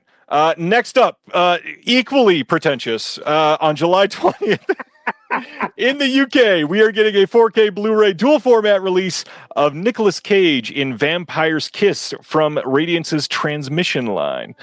This is a film from 1989 that is big. It's got Jennifer Beals in it. This was previously released in the US by, I believe, MVD Rewind and Shout Factory at some point way back when. This is a brand new 4K restoration from the OCN. We got a new interview with the director, Robert Bierman. We got a new interview with the composer, Colin Towns. New audio commentary with Kim Newman talking about Vampire's Kiss, and Nick DeSemlin on this one. We got an archival commentary. We've got Robert Bierman's short film, The Dumbwaiter from 79. And then we got a limited edition 40-page book in this one as well. That is going to have new writing from Julia Armfield and Justin LaLiberty of Cinematograph and Vinegar Syndrome, plus a pull-out poster and 6 lobby card style postcards. How do you feel about Vampire's Kiss? It's pretty silly. It's not a bad movie, but it's weird. I love reading and listening to people's different reads on this movie because you can take it so many different ways. Yeah. This is a weird one to go with. I was not expecting Vampire's Kiss after Stuntman and then Night of the Juggler. Yeah. And then Vampire's Kiss. Okay. Cool. I'm down with it. I get it that it doesn't seem like an obvious choice. I will say this is one that obviously most people have not seen. I don't think that is a shocking thing to say. That being said, it's probably one of my favorite. I don't know. With Nicolas Cage, what do you say? Like one of my favorite 15 Nicolas Cage films? Sure, yeah. It's hard because he's done 317 movies, and that's just since 2022. Right. But he's got so many roles that are just sort of classic Nicolas Cage. This is one of the ones that I'm like, you know what? He actually went for this, and I like him in this. Yes, I agree. Yeah, this is something a little different from him. Yep. I agree. I like their design choice for transmission. I'm not normally one to love packaging that much, but the transmission setup that they've got is pretty sweet. I got to be honest. Are those? All right. Hold on. Are those like hard boxes that they come in, or just slips? They are hard boxes. Okay. It is, I believe it's one of the ones that's like the Vinegar Syndrome one where it's a hard slip case and then the slip cover on the inside as well. Yeah, okay, got it. Yep. Cool. What is the best Nicolas Cage performance? Maybe not the best movie, in your opinion. Best Nicolas Cage performance. Dude. Hold on. Bro. Okay, honest to God. I think it's... Oh, wow, that's really hard. Bringing Out the Dead. It's top 5 for me. I won't say it's the best one. It's the best. Okay, I forgot. I would say it's the best one. For me, it's got to be. Well, first off, the weird thing is you can't really give one answer for Cage because he's done so many wildly different things. Yeah. So for me, the trifecta of these: Raising Arizona. Okay. I've never seen Raising. Oh, do we have to schedule another episode? Seriously. Okay, Raising Arizona for comedy. And then just Wild Cage, and because it's Lynch, I have to say Wild at Heart as one of the three. Okay. And then the big one, you got to have an all-going, full-blown drama. And honestly, I don't think he's touched Pig. I know a lot of people will say Leaving Las Vegas. His emotion in Pig is fucking insane. Wow. Pig, I haven't seen that yet either. It's great. But yeah. I'm a huge Cage fan. Love him. I love him. And, you know, when people talk shit about him, I think they only know the memes. Like, you know, they haven't dug into some of the stuff that he's done. And yes, he's done a lot of like forgettable stuff, but he also has done some incredible stuff. That's another good pull. Terry says Valley Girl. Love that movie. Oh, he's God. great in that. That's probably my favorite Cage movie is Valley Girl. Yeah. But not the best performance. Best performance is clearly Bringing Out the Dead. Apologies. First time yet, they announced a second transmission title coming out on the same day. This is Two Boxes, Televised Terror in Franco, Spain. And this is fucking great. It's got La Cabina and El Televisor. Spain in the early 70s was a country in transition with increasing economic prosperity and the expectations of a growing middle class in direct conflict with the dying Francoist regime where state surveillance, media censorship, and social control was still the norm. And these are two films that came out during that time. And I love that we've gotten quite a bit of these Franco-era films recently. These are two supposedly really great entries into that. We've got world Blu-ray premiere of La Cabina, HD digital transfer of El Televisor, new commentary on La Cabina with Reece Shearsmith and Steve Pemberton, new commentary on El Televisor with Jonathan Rigby and Kevin Lyons, who are both great, especially when it comes to European cult cinema. We've got new interview with Antonio Lazaro Ribol on horror in Francoist Spain, some archival interviews, and then, of course, a limited edition booklet new writing from Alex Mentabil. I'm assuming, just like myself, you have not seen either of these two films. No, but I love the idea of, I mean, we love a TV movie. Yes. But like a foreign TV movie. Yes. Love that. Absolutely. Yeah, and let alone two of them. This is one of the most super sentences I've heard about either of these two films. Adam in the chat says La Cabina is the greatest horror short film ever made. Ooh. That is a lot of praise. I need to see these, I guess. Yeah. Jeez. Wow. All right. Well, thanks, Adam. I will be looking into this. This looks like a really fun release. A lot less to say about this because I know a lot less about these guys than I did Nicolas Cage. But again, great art. Radiance is amazing. This looks like a stupendous month from them. Cool. Speaking of stupendous, we are looking at a brand new release that is not shipping in a couple months. You can get this right now. Exclusively from Ronin Flicks, MVD Shop, and Oldies.com because I wanted to shine a light on this. I guess a lot of people have not heard about this. All three of those websites are now owned by MVD. MVD fully owns Ronin Flicks. It owns Oldies.com, and of course, MVD Shop. It's the same thing. You can now pick up from 1992 the Corey Feldman star vehicle, Meatballs 4. Did you know there were 4 Meatballs movies? I did know there were 4 Meatballs movies. I thought Corey Feldman was in the second Meatballs my entire life until I realized, there were 4 Meatballs movies and he wasn't in till the 4th one. I didn't know there was more than 2 Meatballs movies. I got to be honest. Nobody asked for this. So this, as far as extras, we have a new interview with the writer-director Bob Logan. Nothing new with the Feldster, for probably obvious reasons at this point. Thank you, Lord. I'm very curious to see how this is selling. This is a little over $20 to buy this on Blu-ray. I mean, I don't see this one flying off the shelves, especially because it's an exclusive to those 3 sites. I think there are 4 or 5 diehard MVD Rewind collectors. There are. It was like the people who were diehard Vestron collectors. I think have now transitioned to MVD collectors. Although, like you look through all the MVD, and there's a lot more MVD Rewind releases than one would think. Because, oh gosh, that's my wife right there.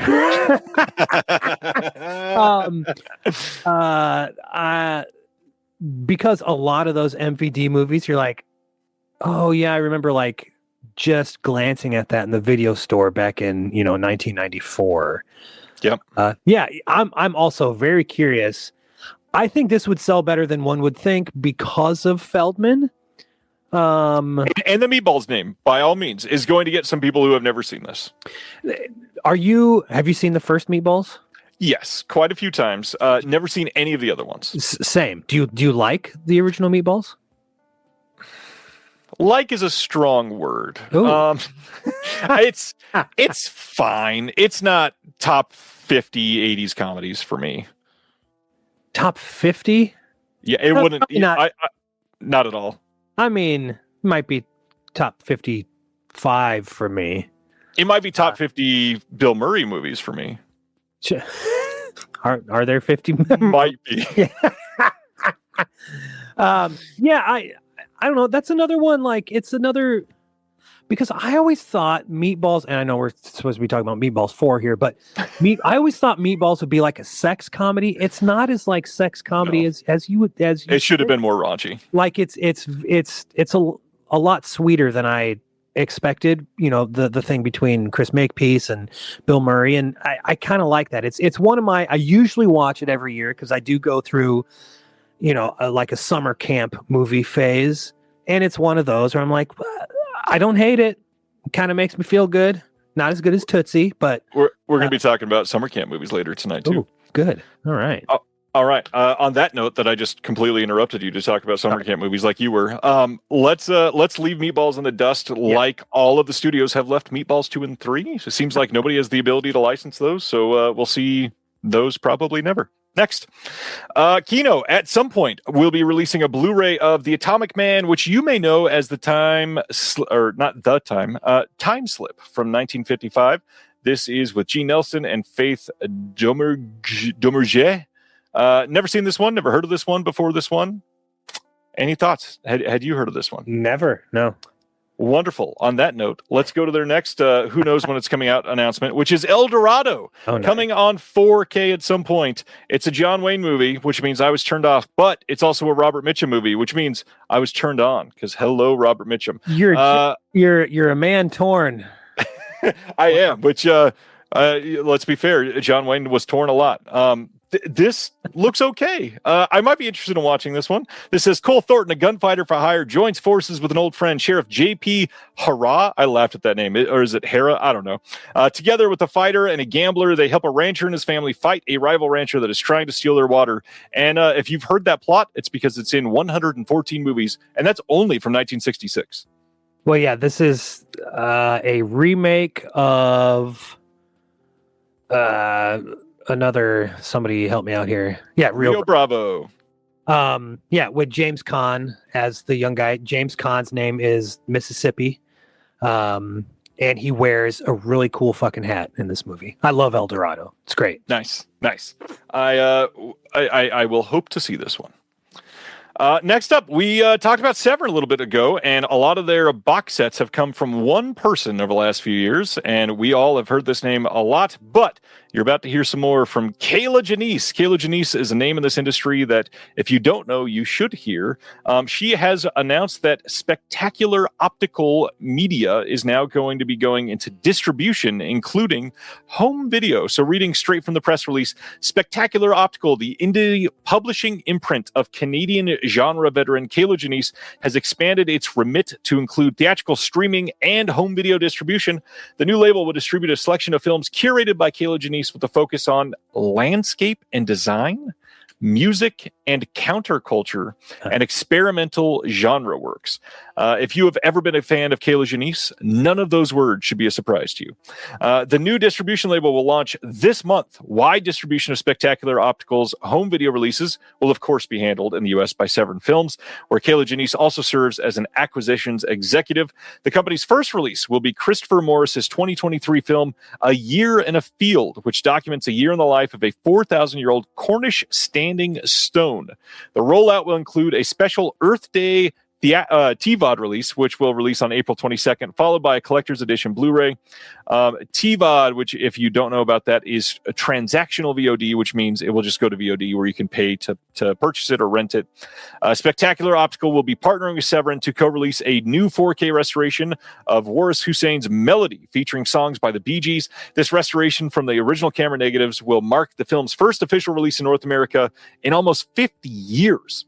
The company has also begun restoration on Burt Delling's 1975 Australian underground feature, Pure Shit, for its first ever North American home video release. Depicting 24 hours in the life of Melbourne junkies in search of a fix, the film was initially banned following a raid on the theater where it premiered. Pure Shit is being restored with elements held at Australia's National Film and Sound Archive, which I stood in just a couple weeks ago. It's so weird that I could say that sentence out loud. Spectacular Optical is also handling Andrew Horn's 1984 independent melodrama, Doomed to Love. The film will land its first worldwide disc release with a new restoration from the original camera negatives housed at the Deutsche Cinemathek. Elsewhere, Spectacular Optical has also acquired Paul Wright's folk horror archive film, Arcadia, from 2017. That is a lot of information. Off-the-cuff thoughts. Anthony, what are you thinking? At first, I was like, what? But the more, because I read the press release and I read, the announcements and stuff on the sites, and I was like, kind of a weird direction. But as I read more about the films, it really made sense for Kayla Janice. And a lot of this stuff is like right in line with two books that I'm going to bring up later. So totally into this stuff, man. Yeah, this sounds great. This sounds very Kayla Janice. This sounds very...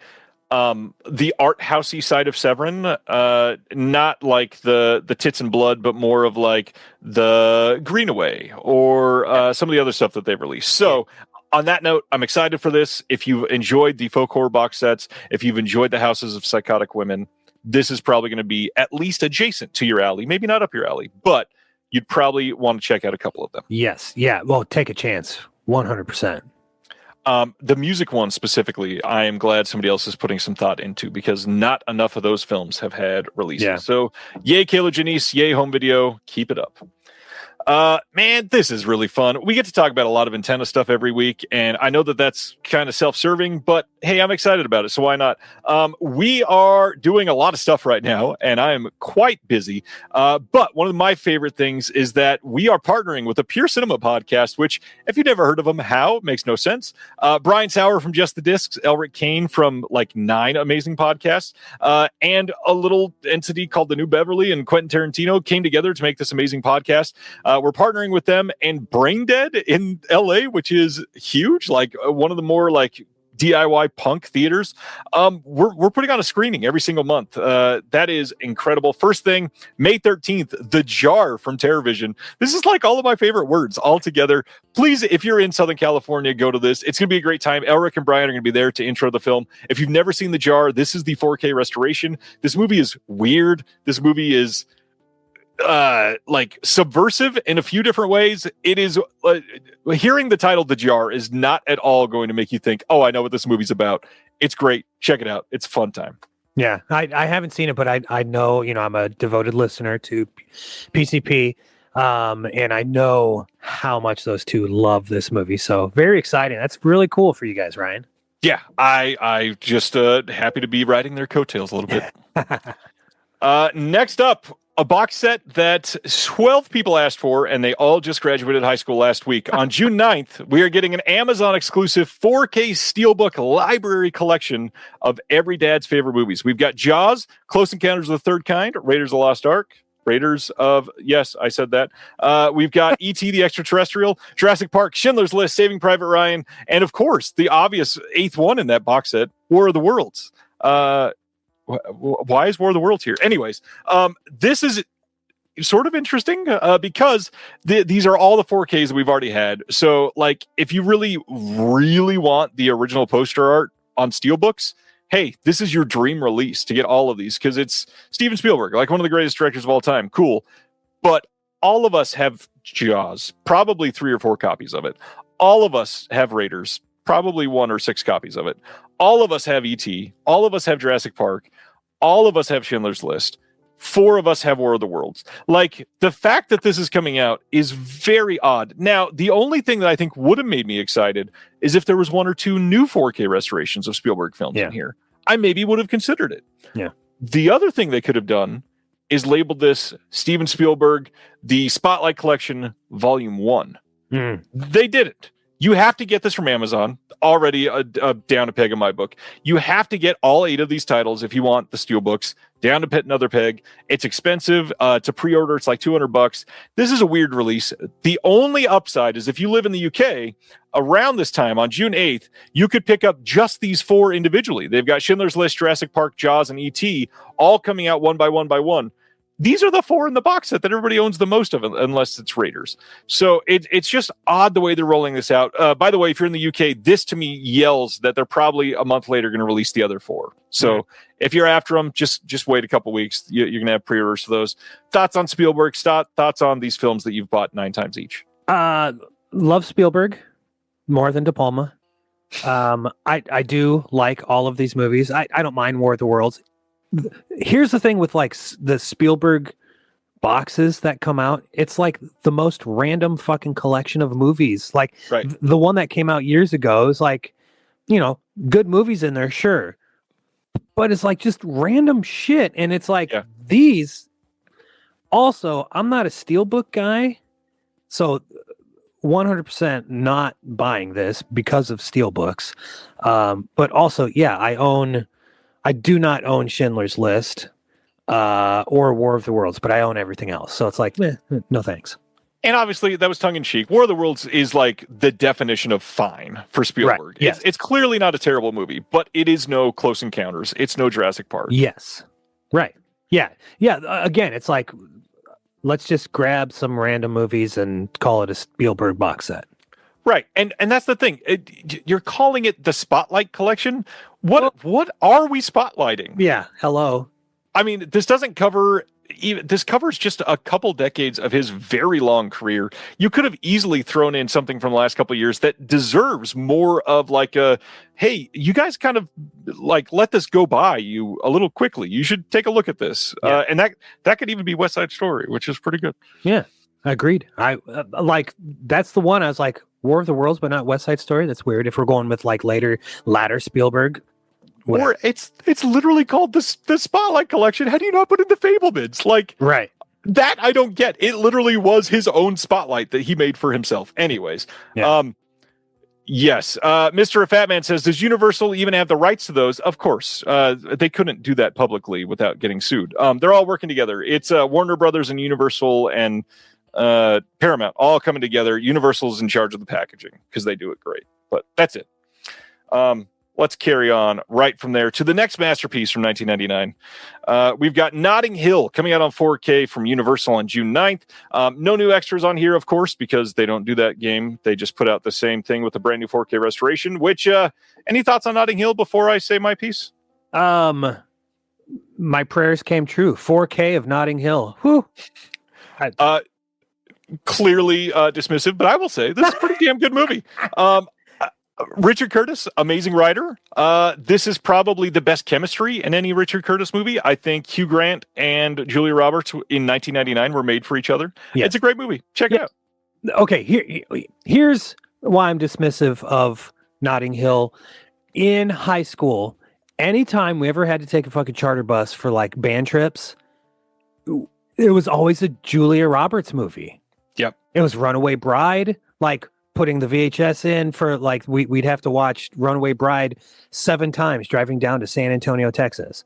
And then Notting Hill my senior year, like traveling all over the Midwest for jazz band concerts. It's fucking Notting Hill in there. It's like, why are we watching this? It's Notting Hill and Mr. Holland's Opus. That's what we always had to watch. My senior year of high school. You're ruining my life. Mr. Holland's Opus does not live up to what it was received as at the time, by the way. Dude, so I couldn't even tell you if it's a good movie or not anymore because I'm so burned out on it. Mr. Holland's Opus. All right, let's keep going. Next one, the next 4K title everybody was clamoring for, June 22nd. Screen Band in the UK is releasing Rude Boy. This is the Clash film that I've heard nothing but very middling comments on my entire life. So I still have yet to see this. Have you seen this one? Never even heard of it. Interesting. So this is a brand new 4K restoration, restored by Screenbound, approved by the director. This blends fiction and documentary to follow Ray Ganj, a punk who becomes a roadie for the Clash, set in late 70s Britain, captures the band's explosive live shows, studio sessions, and political edge. Yes, the Clash, the edgy band of the world. Culminating in their legendary Rock Against Racism performances at Victoria Park.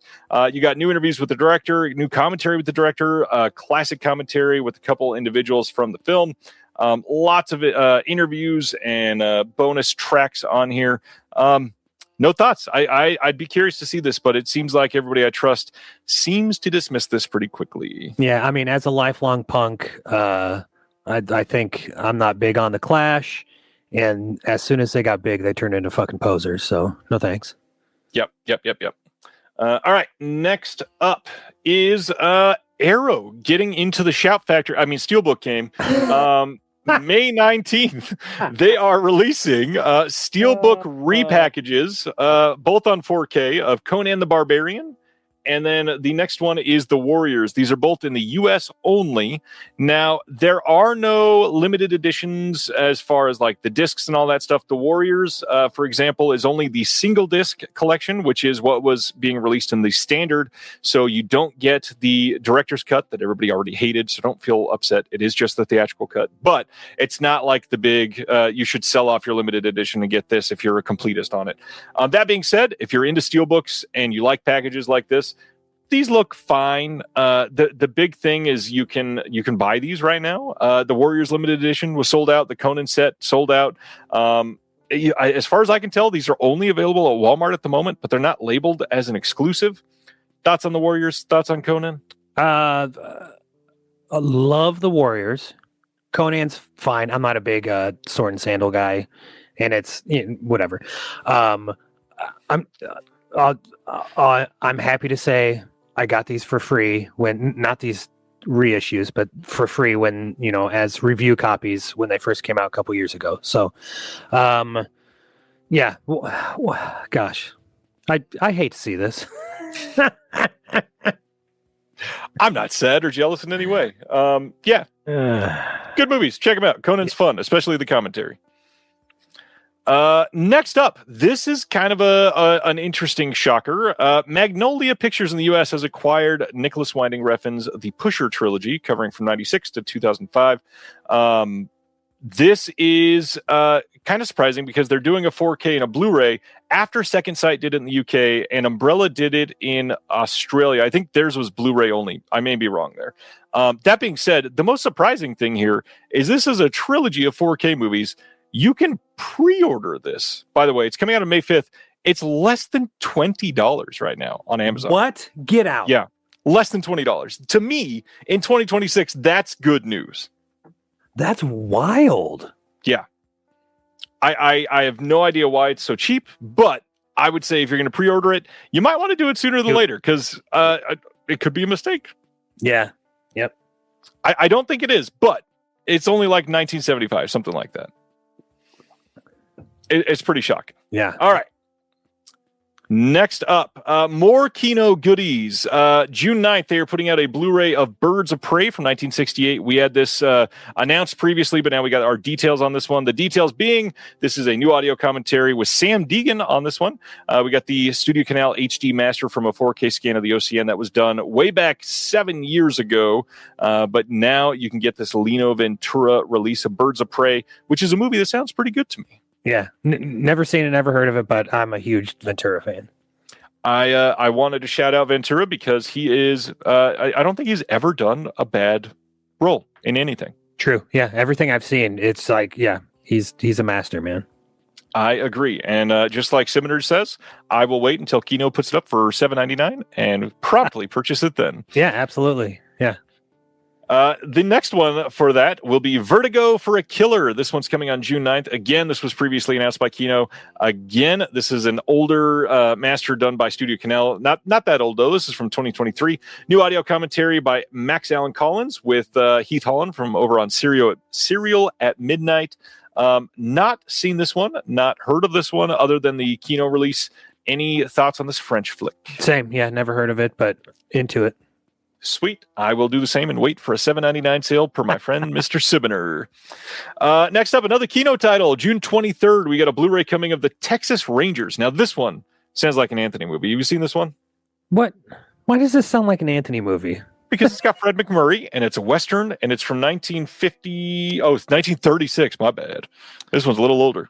Yeah, I don't know. No. I mean, I like Fred McMurray. I like Westerns. I'm more of an American Western is fine, but I love a foreign Western. Love a spaghetti Western, and also like early Westerns. For whatever reason, not super my bag. Interesting. Yeah. I won't say that they're more my bag, but they're more my bag. Really? Because usually they're like the first time that so many of these tropes were done, and they're a little more interesting in that regard for me. Yes. I'm just not super into Westerns unless they were made in Italy. Are you mocking me?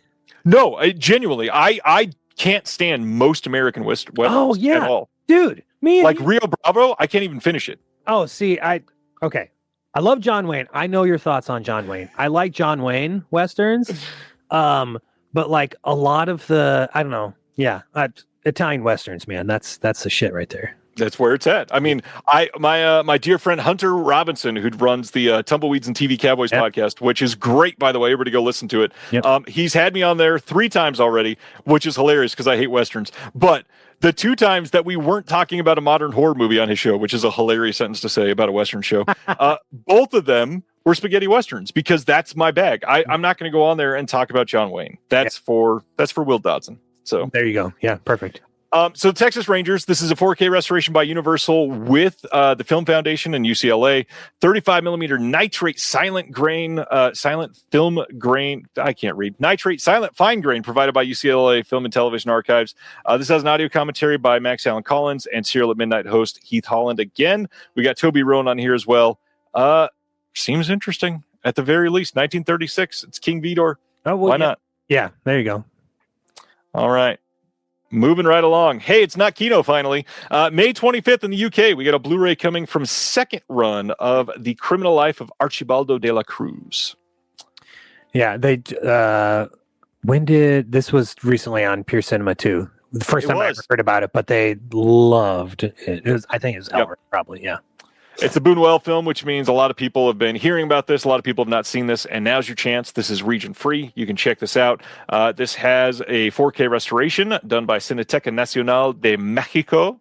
We've got Surreal Frames, a 3-part video series by writer and filmmaker Cristina Alvarez Lopez, investigating the development and key phases of Buñuel's filmography, which that alone sounds really interesting. Yeah.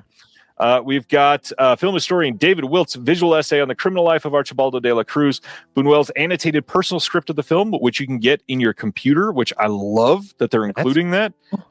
I can't remember the last time we've had a brand new announcement of a BD-ROM content, which is awesome in 2026.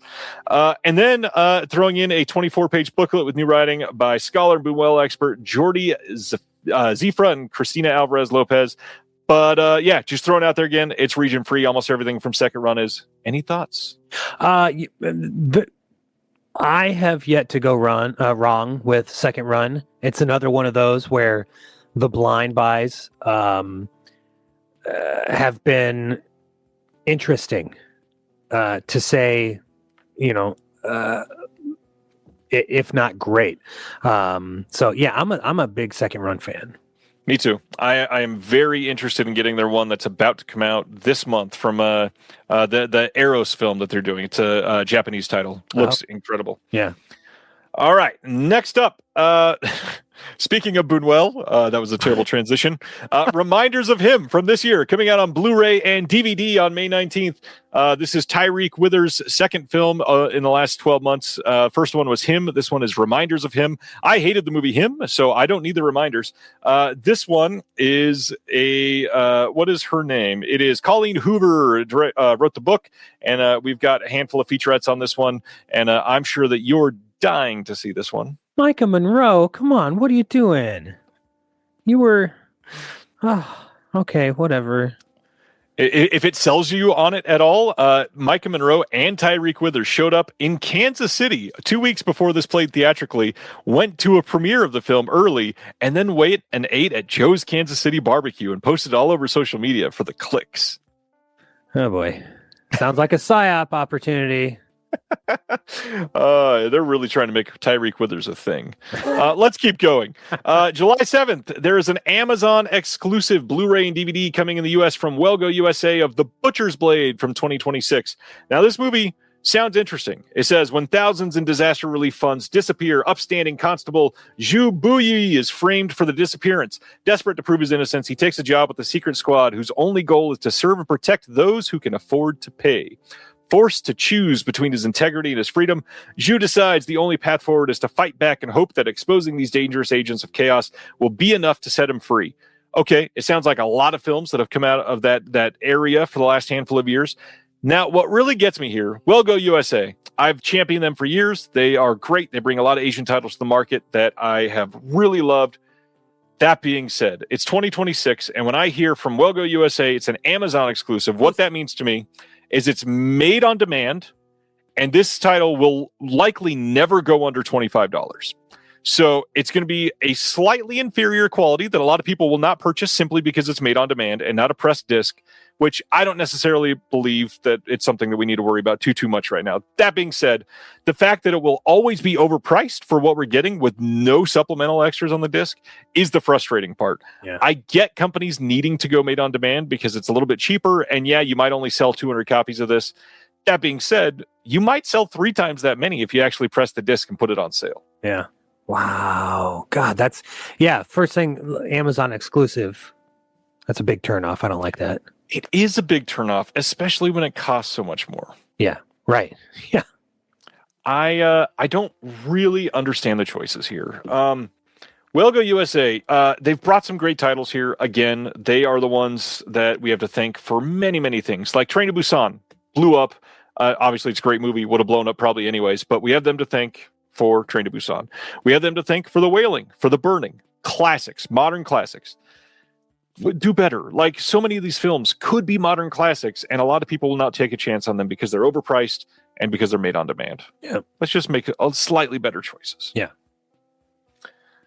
Next up, speaking of choices that could have been better, June 30th, Paramount is releasing a standard edition of 1976's King Kong. I had somebody ask, what is the difference between this and the Steelbook that they just released of this about a year and a half ago? The answer is that Steelbook is long out of print, and this will be the way to get the film.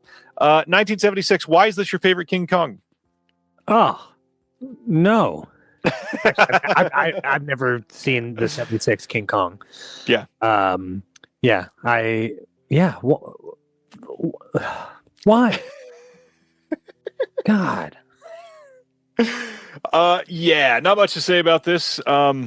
It's not a particularly beloved film. Most people don't have anything to say about it, but it does have Jeff Bridges. It does have Jessica Lange. And Craig likes it. Shout Factory put this out, right? Long time. They did. Yeah. Well, they put it on Blu-ray with a 2-disc release with tons of extras, and this carries over almost none of them.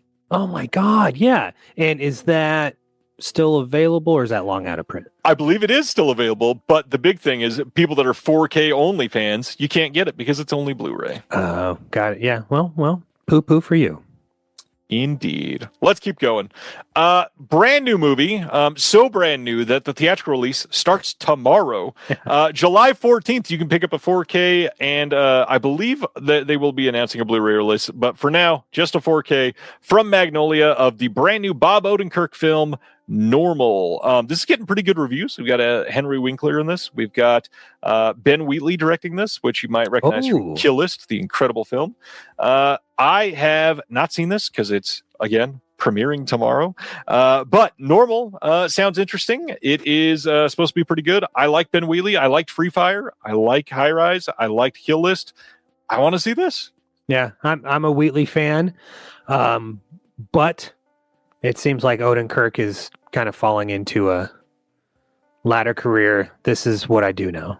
These are the... But, I mean, keep him in shape. He had a heart attack already on Better Call Saul. So True. Love me some Odenkirk. Let's keep going though. Hey, I love me some Bowie too. The Man Who Fell to Earth is getting a 4K collector's edition from Studio Canal on October 19th. I think that's currently what's listed on Amazon UK. It might be that late. They also might move that up by a couple months because that seems kind of early to announce. But this is going to have a 100+ page booklet. It's going to have more new extras associated with this. It's going to have some posters with this, and they're doing that classic thing of who knows what's actually going to be on the disc, who knows what's in the book, but you better buy it because this only comes out 6 months from now and it might sell out. Who knows? I hate this predatory type of announcement. Yeah. Just tell us what we're getting. Come on. Yeah. Yeah, I this is one of 6 in Cult Movies 2 that I haven't seen. Never seen this one. And I try to watch the films before somebody picks them for the show. So I need to get on this. Probably not with this release though. I mean, yeah, well, it won't show up for at least 6 months. So yeah. Next up, oh boy, it is that time. So, Mondo Digital, which is owned and ran by Nathaniel Thompson. I mentioned earlier that he was going to get a shout out and a fun, positive bent. Here is his shout out. He posted a review this week of the brand new release from VCI of The Crawling Hand and The Slime People, a double feature of films that they put out recently.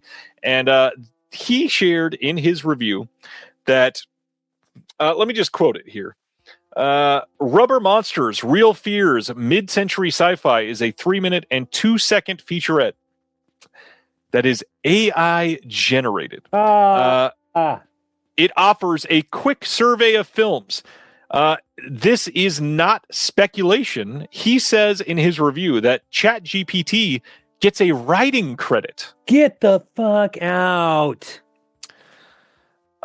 On top of that, on this disc, the review goes on to state that also included is a 7-minute 50 sci-fi poster gallery, and though you can't access it through the menus at all for some reason, there is one commentary here that you can get to by switching the audio channel on your remote. So they don't even have it on there. Another thing that they advertise on the disc is not actually on the disc.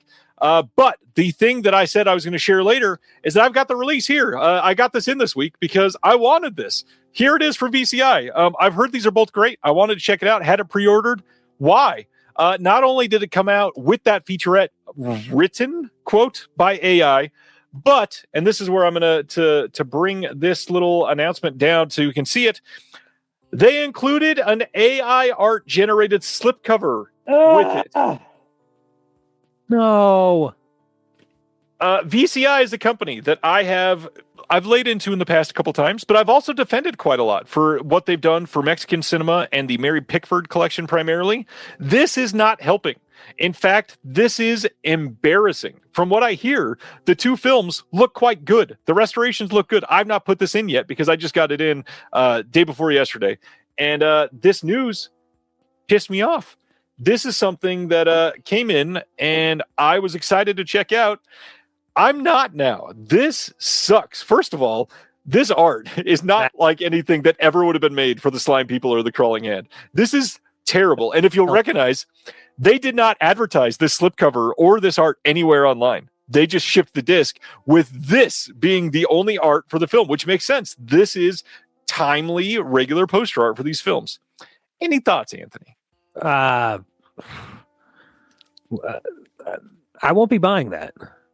I have seen. I mean, the movies are, they're the goofy Rubber Monster movies from the 50s and 60s. If that's your thing, great. Not my thing, but like, God, VCI, what are we doing here? Like, this is the antithesis of like what these companies are supposed to be doing, I feel like. I have multiple people asking for this, so I'm actually going to do it. Thanks, Gentry. Gentry is saying, tear this up on the air happily. This is such an embarrassment for home video. This is the kind of thing that deserves this. This is trash. We don't need AI generated. I was thinking of the word Gentry because that's Gentry's name there. AI generated featurettes. This is embarrassing, and the fact that you gave it a writing credit is maybe the most That's cringe, man. Like, good Lord. It's cringe isn't even shaming you enough, VCI. This sucks ass. Yeah. This is ridiculous. Yeah, I'm pretty upset about this, which is why, and I normally don't post things on social media. It's just to go, excoriate a company. This deserves it, VCI. This is embarrassing. Yeah. Do not buy this release. I also don't normally say that, but do not buy this release. All right, moving right along. This summer, we are getting a 4K Blu-ray and DVD release from Amazon MGM Studios of Crime 101, which I've heard is surprisingly pretty good. Have you seen this? No, I haven't, but I've also heard, good reviews about it. I need to see this. Anybody in the chat, have you seen it, please? Because I'd love to hear more about this. Chris Hemsworth, Mark Ruffalo, Barry Keoghan, Halle Berry. Halle Berry supposedly great in this too. This looks good. I don't like that it's Amazon because it's Amazon. I don't like that there's not going to be a digital copy because they don't care. I don't like that there's not going to be any special features because they have just not been doing that. This looks good. Yeah. Is it? I mean, is it streaming on Prime? I would assume it is. I believe. Steven donated $20 for ripping up this slipcover. Thanks, Steven. You're amazing. Thomas says it's a slow burn, but a total blast. Cool. That is great. And yeah, agree with Stan. Pretty much anything with Mark Ruffalo that's not a Marvel film is 100%. Absolutely. pretty great. Yeah. And yeah, if I didn't say it, I thought I did. A Blu-ray is coming, Eddie, because it's right there. Look at that. Beautiful. Check it out. Also, let's stop shaming Barry Keoghan for his looks because he wants to quit. And because he left Sabrina Carpenter, or she left him. But either way, he lost out on some things. He's, gosh. Anyways. Good actor. Good movie, question mark? Next up, in shocking news of the week, Sony said, you know what? Let's just completely miss DVD and Blu-ray. Abandoned Ship is getting a 4K. This is from 1957. You may have heard of this as Seven Waves Away. This is getting a 4K release on June 26th here in the U.S. This is a Tyrone Power, My Zetterling film. Any thoughts? I've never seen this. Never seen it. Love Tyrone Power. Love My Zetterling. I like ocean-based movies, shipwreck movies. I don't even know what it's about. It looks cool. Yeah, and this was in one of the Imprint Tales of Adventure box sets, and that was, I believe, the first Blu-ray release anywhere in the world of this film. Okay. But now, here we are, jumping all the way to 4K. Cool. All right, next up. Criterion. I love how we go from ripping up AI to talking about Criterion in a span of a couple minutes. July 7th, we are getting a 4K and Blu-ray release of the recently out of print The Elephant Man from Criterion. Nothing new on the disc because that's how Criterion does it, but amazing movie. Shockingly great film. Check out The Elephant Man. Any thoughts on Elephant Man, Anthony? One of the two Lynches I've never seen. Ooh, do we need to schedule another episode? Seriously, yeah. This and are we just starting another show? yeah, exactly. You're right. And then Inland Empire, I've never seen either. That one I get. This one it's a lot more. Is accessible even the right word? Sure. Inland Empire is not very friendly, is the way I will say that. Yeah. All right. Moving on. I mean, a lot of people have heard of The Elephant Man. A lot of people have seen it. So won't spend a lot of time about that because there's a lot of great stuff coming out this month. This is a huge month. July 14th from Criterion, we get a 4K and Blu-ray release of The Crying Game. Neil Jordan flick from 1992. Any thoughts on The Crying Game? Never seen The Crying Game. This is one that I've been meaning to see. I've not seen yet. This one is going to have Dolby Vision HDR, which I should point out. Elephant Man not getting HDR, which for those of you that bought the Studio Canal disc of the Elephant Man, be happy that you already have it because it has HDR and the Criterion one doesn't. So it's a good thing. Crying Game is one that I've heard about for years, been always meaning to see and just have yet to check out. This one has an audio commentary with Neil Jordan. We got new interviews with Neil Jordan and Stephen Ray. We got a making of doc from 2005, alternate ending featuring audio commentary by Neil Jordan, plus essays by Tasha Robinson and Willow Caitlin McClay. Love to see Willow on a Criterion disc. I need to see this. Cool. Yeah, same. All right. Next up from Criterion this month, the biggie for a lot of people. Yep. Alice Doesn't Live Here Anymore, getting a 4K and Blu-ray disc from Criterion on July 14th. One of the remaining Scorsese flicks that they are putting out. This one also has Dolby Vision on the disc, thankfully. We get an audio commentary with Scorsese, Ellen Burstyn, Jodie Foster, Chris Christopherson, Diane Ladd, and Alfred Lutter.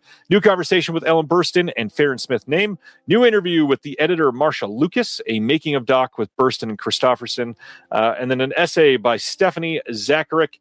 Alice Doesn't Live Here Anymore. We finally got it. Love it. Yeah. I love, I mean, Scorsese, there isn't a Scorsese that I haven't seen his entire filmography, but I've liked, if not loved, every single one of his. Alice Doesn't Live Here Anymore is one that I've loved. Great flick. Yeah, we've got a handful that people are really hoping come from Criterion still. If you're looking at what they've put out from him, what do you think is the next Scorsese flick to get released from Criterion?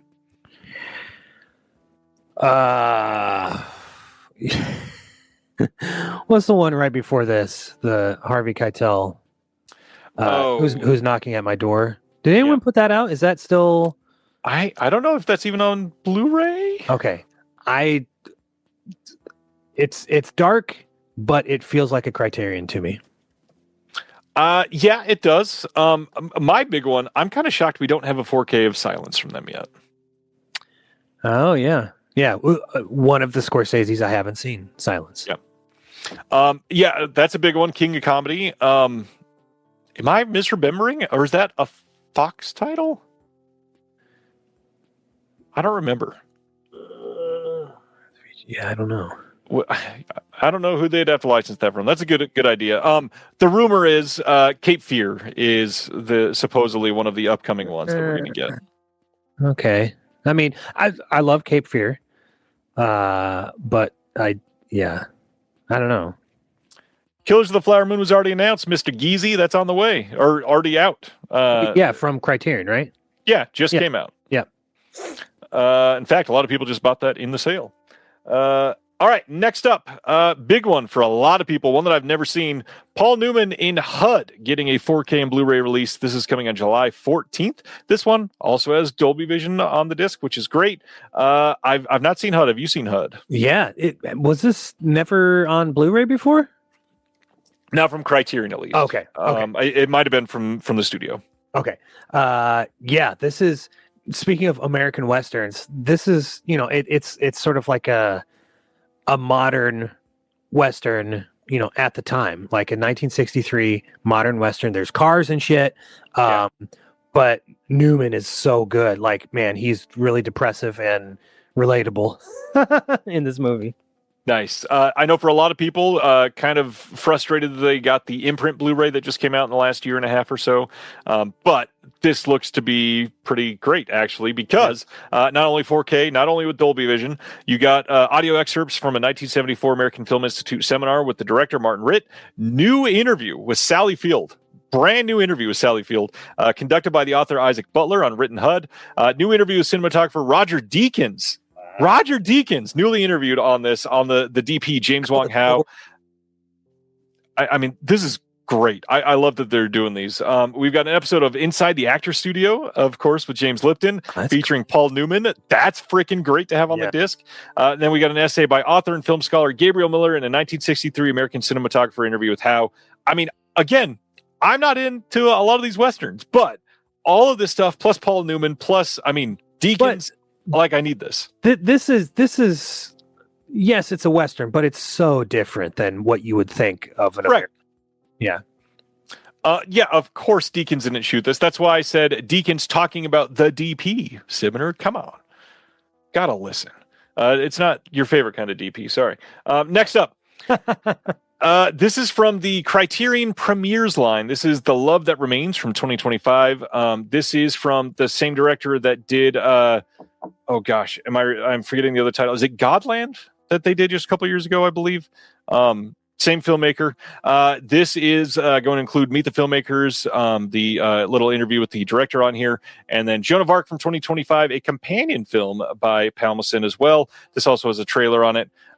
Check this out. Heard this is good. I want to see this. This is just from last year, and seems to have pretty great reviews. Yeah, same. When you posted this, did you post this today? Yesterday? Yesterday. Yeah. Yesterday. Saw the poster. I mean, never heard of it. But saw the poster for the first time. Love this poster. I think it's awesome. It's so cool. It feels very Yorgos. Feels like a Yorgos poster. It does. Right? Yeah. I mean, it really does. All right. Yeah. Everybody just checked on that, and it was Godland that they did. So I'm glad that I have a little bit of a memory left. And then I know for a lot of people, this is a big one too. July 21st, we get a 4K and Blu-ray release coming of Cruel Story of Youth from 1960. This is the Nagisa Oshima film.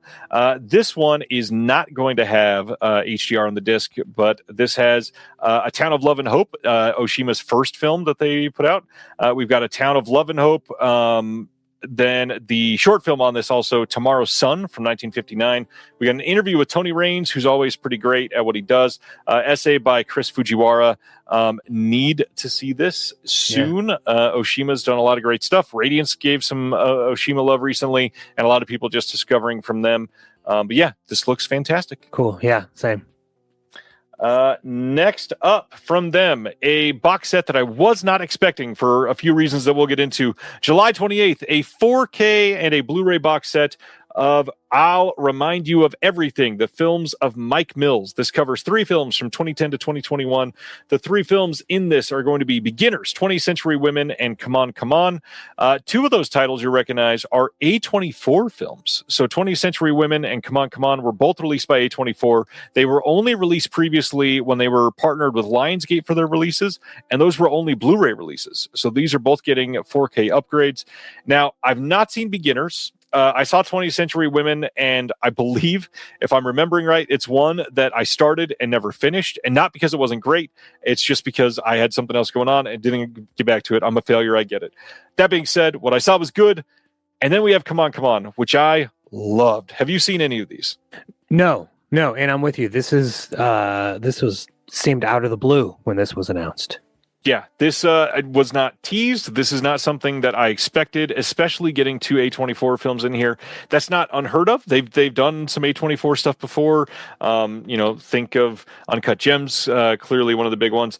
But this, not super expected. We got new 4K digital masters of Beginners and 20th Century Women, supervised and approved by Mike Mills. New 4K digital master of Come On, Come On, supervised and approved with Mike Mills with a Dolby Atmos soundtrack. We've got all 3 of these with Dolby Vision HDR. Audio commentaries in all 3 by Mills. New documentary featuring Mike Mills in conversation with Kirsten Johnson. Making of programs for all 3 films. Music videos by Mike Mills for Air's All I Need and Talking Heads, Psycho Killer. We've got additional films by Mills on here. Deformer from 1996, Eating, Sleeping, Waiting, and Playing from 1999, The Architecture of Reassurance from 2000, A Mind Forever Voyaging Through Strange Seas of Thought Alone from 2013, and I Am Easy to Find from 2019. That's a lot of stuff. That being said, they literally left out one of his films. They likely couldn't license it, but it does kind of suck. So if you love Mike Mills, if you've liked some of this stuff, this might be a great time to pick this up. Just remember, you're missing one thing. You might want to go check out that other thing. We got an appreciation on here by Joachim Trier in an interview with Mike Mills about his work outside of feature filmmaking. Lots coming. Recommend this if you've never seen any of them. Cool. Great stuff from them. Solid month from Criterion. Overall, I've heard everything from this is the best month they've ever had to very disappointing month. Where are you on that spectrum? Middling. It's fine. Yeah, that checks out. I mean, it wasn't disappointing by any means. Yeah, I agree. Next, oh geez, I still can't believe I get to talk about this. I'm probably not going to be able to say this at all without smiling. Okay, so Fangoria broke the news just yesterday that Antenna is already created our first in-house production feature film with a director that I love, Mr. Graham Skipper. You might know Graham from all of his low-budget horror that he's been doing over the last handful of years. He is great in The Leech. He's great in all the Joe Begas films that he's done. He is created a film called Organonym, which I am so stoked for everybody to see. Photography on this one just ended this month, literally going right into editing, and hope to be able to have you be able to see this by this fall. Literally. This was born of a time of very intense personal feelings from Graham. Graham had a giant health scare a year ago. Yesterday was literally the date of his sober anniversary, which congrats to Graham on that front. He's lost a ton of weight. He's gotten healthy. He had all kinds of problems where he was worried about literally dying. And now here he is making a movie about that happening in his life. You're going to love it. It also stars Jeremy Gardner, produced by Chelsea Stardust. Names that I cannot believe are associated with mine on Fangoria, which I can't believe I'm associated with now. This is incredible. Any thoughts before I just break out into song, Anthony? Yeah, I love Graham, and funny thing was he follows our show on Instagram, and I was thinking, you know what? I love listening to Graham talk. I'm going to reach out and see if he'd ever come on CMP. But so exciting. I love his movies. That what's the video game one that he Beyond the Gates. No.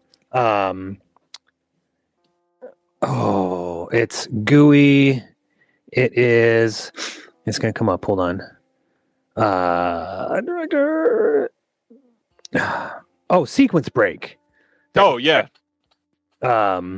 Love Sequence Break. So anyways, this is very exciting. I'm really happy for you guys. Please pay attention for more of this coming out. A lot of great stuff here. Incredible score that's going to be on this movie by Van Hughes. Check it out. Lots of stuff to talk about on that front. And I still can't believe I just got to talk about it. Next up, though, more antenna news. We talked about Bluebird on the show before. Poster reveal. I got one of the incredible artists in the game, Lucas Peveril, to make this poster for Bluebird, which I am in love with, primarily because this thing has so many textures in this poster that you will get lost in. This thing in person shines in print. This was the first poster that we had created, and I am immensely proud of it. It is something that I love and cannot wait to see it on the slipcover for our disc. Bluebird will be playing the Phoenix Film Festival this weekend, Friday, Saturday, and Sunday. If you're anywhere near Arizona, get a chance, go see it early. We're not releasing this in theaters until next year, so you get a really great lead time on this film. Go check it out. It is just starting its run. This will be the second festival it's played. Already gotten some great reviews. Go check out Bluebird. It's a tech-focused, surreal, romantic melodrama horror movie. I could throw in 19 more adjectives because it's kind of a lot of everything. It's amazing. Cool, very cool. I never noticed the face above the that thing. Yeah, right there. Yeah. When I was looking on my phone earlier, very cool. Love it. It is imposing, and when you get it in person, like the detail on this is way more than you can see online. It is an immensely layered poster. Cannot wait for you to see it. But that is it for this week. Instead, let's talk about what's coming out next week, in case you forgot. Speaking of great Criterion releases, Point Blank, one that I'm excited to get on 4K coming out. Send Help coming out on 4K from Fox. One of their last ones, maybe, we'll see. That one is another great movie, highly recommend. 28 Years Later, The Bloom Temple on 4K coming out next week. Good Luck, Have Fun, Don't Die. Remember, that one got upgraded to 4K. That was only announced as Blu-ray, and everybody started demanding a 4K. I need to get that one. The Ninth Gate 4K from Lionsgate Limited. Sleepers 4K from Warner Brothers. If you want a depressing movie in a steelbook, there you go. Stone Cold 4K from Kino Lorber. Die My Love 4K. If you want another depressing 4K, there you go. The Eye 4K from Arrow Video. We've got the Resurrection release from Criterion, which looks very good. Famous Studios Champion Collection. I need to get that one in. The Grapes of Death 4K from Indicator. The Living Dead Girl 4K from Indicator as well. Primate on Blu-ray. Highly recommend. Fun movie. We've got Romancing in Thin Air from Radiance. Sky Captain in the World Tomorrow 4K Steelbook from Shout. Confessions of a Police Captain from Radiance. House Calls from Kino, which cannot wait for a sale for that one. Art Carney, Walter Matthau. Glenda Jackson, yes, please. Forbidden City 4K from Welgo. The Strangers Chapter 3. Everybody dying to see that movie. I'd wait to not watch it. Hair High from Deaf Crocodile, who's in the chat. You can check that out. We've got a 4K of The House of Seven Corpses from Kino. Vampire Time Travelers from Visual Vengeance. We got Christie coming out on Blu-ray. Girls 4K, the Tinto Brass film from Cult Epics. The Slime People and The Crawling Hand, you should not purchase that one. Just a reminder. The Ugly, like I just showed, we've got that one here. Check it out. You got Howard S. Berger and myself on that one. $1 Million Legs coming out from the studio. We got Mississippi from the studio. Here Comes Cookie from the studio. The Second Twin coming out. A Man Called Blade from Treasured Films. We've got Song of the Miraculous Hind, standard edition from Deaf Crocodile. Check that out. It's a wonderfully beautiful movie on 4K. Jimpa, a movie that I had not heard about till we announced that, and when I saw the cast I said, how? That's wild. Yeah. Saurians from Visual Vengeance, and then some AI bullshit at the bottom. Ugh. Any thoughts on next week? I'm sure you're getting Point Blank eventually. Yes, Point Blank, 100%. Stone Cold, maybe not a great movie, but was one that I grew up with. Brian Bosworth. I had a Boz poster. Yeah, bedroom with the rat tail for some reason when I was a kid. So, anyways,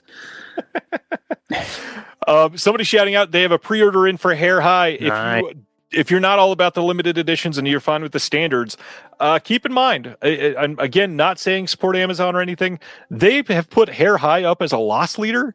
That pre-order has been available for $9.74 for the last couple months. And that's not a mistake. They're selling it at $9.74. Go check it out. Support Deaf Crocodile. How much of that are they getting? I don't know. But incredible film. You should go check it out because Celeste La Cabra, friend of the show, is on there. Great movie. All right. We're here to talk about film reference books for the rest of the night. If that's exciting to you, you're my kind of person. Obviously, the first thing we should probably talk about is cult movies. Danny Perry. Why is Danny Perry so special? I don't know. So when I heard Bill's interview with Danny on supporting characters all those years ago, I was just, I don't know. I felt some sort of like kinship with this guy that was talking. I grew up a huge baseball fan. Danny is obsessed, baseball genius. He knows the history. He's written several books on baseball players. And so there's that. And then I don't know, just he's got a genuine love for movies in general, but sort of the underdogs, and not necessarily like, dirty exploitation flicks, but like, underdogs. At the time when they came out, they were underdogs. A lot of these now are like fucking huge. But I don't know. There's just something about his demeanor that I sort of felt through my earbuds listening to this guy. So I went and found on eBay all 3 of his Cult Movies books. And so I bought them. And at the time, they were, anywhere between like $10 and $20 a piece. If you can still find them, I think they'd be, a stack fell over because I moved a book. Oh, no. Oops. Anyways, and so then Pure Cinema started like very shortly after that interview. And of course, Brian and Alaric love Danny, and that was sort of what brought them together at first. Yeah. So it's like, oh gosh, this guy's just, obviously cool people know who this guy is and love him. And so because of him, I've gotten to meet some pretty incredible people. When I got to talk to Larry Karaszewski several years ago, and just talking about our love of Danny Perry was incredible.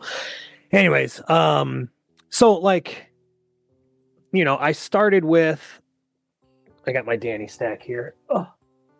I started with the Cult Movies books. 1, which has 100 movies. 2, which has 50, which is what we're doing right now. 3, which we'll do shortly after. And the way he writes about movies was exactly how I wanted to read about movies. Yeah. He doesn't love every movie he writes about, but he doesn't shit on them. Correct. And that's what I want, because like I grew up, Roger Ebert was our syndicated critic. And so I grew up reading Ebert, and I love Roger Ebert, terrific writer. I don't agree with a lot of what he says, but he could be really hurtful sometimes.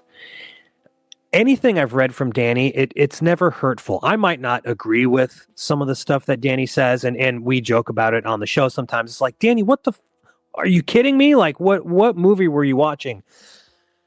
But he's never hurtful toward actors or filmmakers, and like he's never snarky, and I fucking hate snarky criticism. That's cheap, and it's do better. And that's what a lot of critics do nowadays, and it's like, come on, just stop what you're doing, because it's not worth it. Anyways, so then I discovered, other books that he wrote. Of course, the guy Film Fanatic is huge, but he's got Cult Movie Stars and Alternate Oscars, which are really interesting. Alternate Oscars is exactly what it sounds like. He goes through a certain period of time and says, okay, this is who won, but this is who should have won for, each category. And it's totally his love for movies, movie stars, crew members. And he gives due, like in all of his essays, he lists out, not just writer, director, stars, he lists out, he talks about all sorts of stuff. And he's also, and the way I introduce the show every week or every episode is I call him an historian, because not only is he a critic and an essayist, like he really does some research for each of his essays. And all of these were written back in the 70s and 80s. But you could tell he read up as much as he could on each of these things. And I have, again, going back to like that knowledge, I have learned so much film history just from Danny's essays and his love for movies. All of that said, I had done, some podcasts long time ago. I did a horror show. I did a filmography show. And then I was like, I want to do something that is finite, because it's scary to me thinking, oh, I could do this show forever and ever and ever, like The Disconnected, and there's no end in sight. So I was like, what if I just did a show based on Danny's book and the movies that he wrote about, and that would give me an end game. And so I went through, in 5 years, went through the first book, did all 100 movies, and then I was like, okay, we're gonna keep going with book 2. And then we tried that, and I was like, oh god, this is too much, I can't do it. But start, stop. And then earlier, it was around Christmas time, I was texting with my friend Matt Bledsoe, who used to have a show called Film Feast. And we had started our shows around the same time, right in the height of the pandemic. And it's like, we need to do something. We need human connection. And that's what we always talk about. That's why we do this. It's not just because we love movies and books and all this stuff. It's for human interaction. That's why I love this. And so I missed all that when I wasn't podcasting. And Matt and I were like, you know what? It'd be really nice to do a show with somebody, because it would alleviate some of the pressure. Yeah. And also, we don't have to do a weekly thing. We could do it bi-weekly. And you know what? If we miss one of the bye weeks, then, oh, well, it's not the end of the world. So anyways, we restarted together, and it's been great. He and I have such a great relationship, great rapport. He's funnier than shit. He's one of my favorite people to talk to. And so it just made sense to reboot this show, do it together. And we're going to finish book 2 and 3, power through. There are some movies that, we don't want to talk about or don't like, but hey, them's the breaks. You got to get through it. We talked about Pretty Baby earlier this year, and we weren't looking forward to it, but it was a great conversation, and I actually ended up liking the movie. So anyways, I've gotten to meet, I mean, doing a show like this, you've gotten to meet so many awesome people and develop friendships and relationships with people. And that's what it's all about for me. So. For those that have never heard Anthony's show, Cult Movies is great. Not only do you get to hear Anthony, you get to hear people like Heather Drain. You get to hear people that you've heard on many of these discs, many people from other podcasts, many people that are critics themselves, many people that are passionate about certain films, and many people that are seeing these films for the first time and speaking on them from a very different set of experiences from yours. But really, the thing that this show will do that might piss you off because the books are out of print is you're going to hear the show and immediately go, well, I have to buy the books, clearly. And you'll go find them. And if you be just slightly patient, you should be able to get all three of them probably around $20 to $30 at the most. Like, just be slightly patient. You'll be able to find them, I promise. Yeah. And then you'll find Danny Perry is great. And not just for everything that Anthony was just saying, but there are a lot of film reference books that are just a list of films with a very short paragraph of what the film is about. And Cult Movies kind of can come across as that if you very surface level take the book at like what it could be. But Danny Perry is just so accessible that in a very like undercover way, you're getting so much more than that, even though it kind of just feels like that. So this is one of those books where if you recognize the title and you go to Cult Movies 2 and it happens to be in there and you read about it, suddenly you've read 9 pages and learned way more about 4 movies than you ever expected to. And you go, oh, I've only ever heard of one of these and I have to see all 4 of them now. And he's just that magnetic about the way he writes. And what's funny is out of those 4 films, he didn't even like 2 of them, but now you have to watch them. Right. And it just comes across as this very simple way to learn what exists. It is all about accessibility. It is all about knowledge of the film. It is not about ripping into anything. And fully agreed with Mr. Fat Man in the chat. Libraries are great. Go see if they have them. Not all of them do anymore, but many of them do. So go check it out. Danny Perry, though, both of us could have easily picked 3 of his books tonight to talk about. So we said, you know what? You talk about Danny Perry so much. Let's say no Danny Perry books, but let's pick 5 of our favorite film reference books. We each probably had our own set of criteria. My big thing is I'm kind of trying to go for ones that I don't hear people talk about all that often. Yep. And so I could have picked 4 from Stephen Thrower. I could have picked 2 or 3 from Troy Howarth that I go back to quite often. I could have picked all of Kayla Janice's books.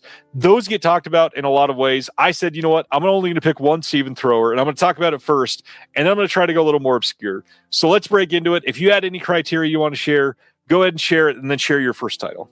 Yeah, I mean, like I said before, I have a giant library of books, lots of biographies, and I didn't want to bring biographies to the table. I also didn't want to just bring like film guides. Film guides are great. I don't want to bring any just in case they do come up, but the like ones with just lists and capsule reviews of each. Those are great. I love those. But the ones that I picked here are a little different. So I'm going to start with, so we talked about biographies, but here's one that is a biography, but goes through this man's filmography and all of his television appearances. And it made me love him so much that he became my favorite actor. It's Wildcat, the films of Marjoe Gortner by the great John Harrison. One of the Melbourne crew out there. Yes, this is a biography on Marjoe, but John also goes through like each chapter is a extensive review and summary of each of his films and TV appearances. And I read this before I dove fully into Marjoe's filmography, and it made me appreciate it more. There isn't a there's one Marjo movie that I don't like. And it's one that most people do like. And so when they hear that I don't like it, they're like, what's wrong with you? It's Star Crash. I don't like Star Crash. I'm not a big sci-fi guy, but there are so many unknown or forgotten Marjo movies, a lot of made for TV films.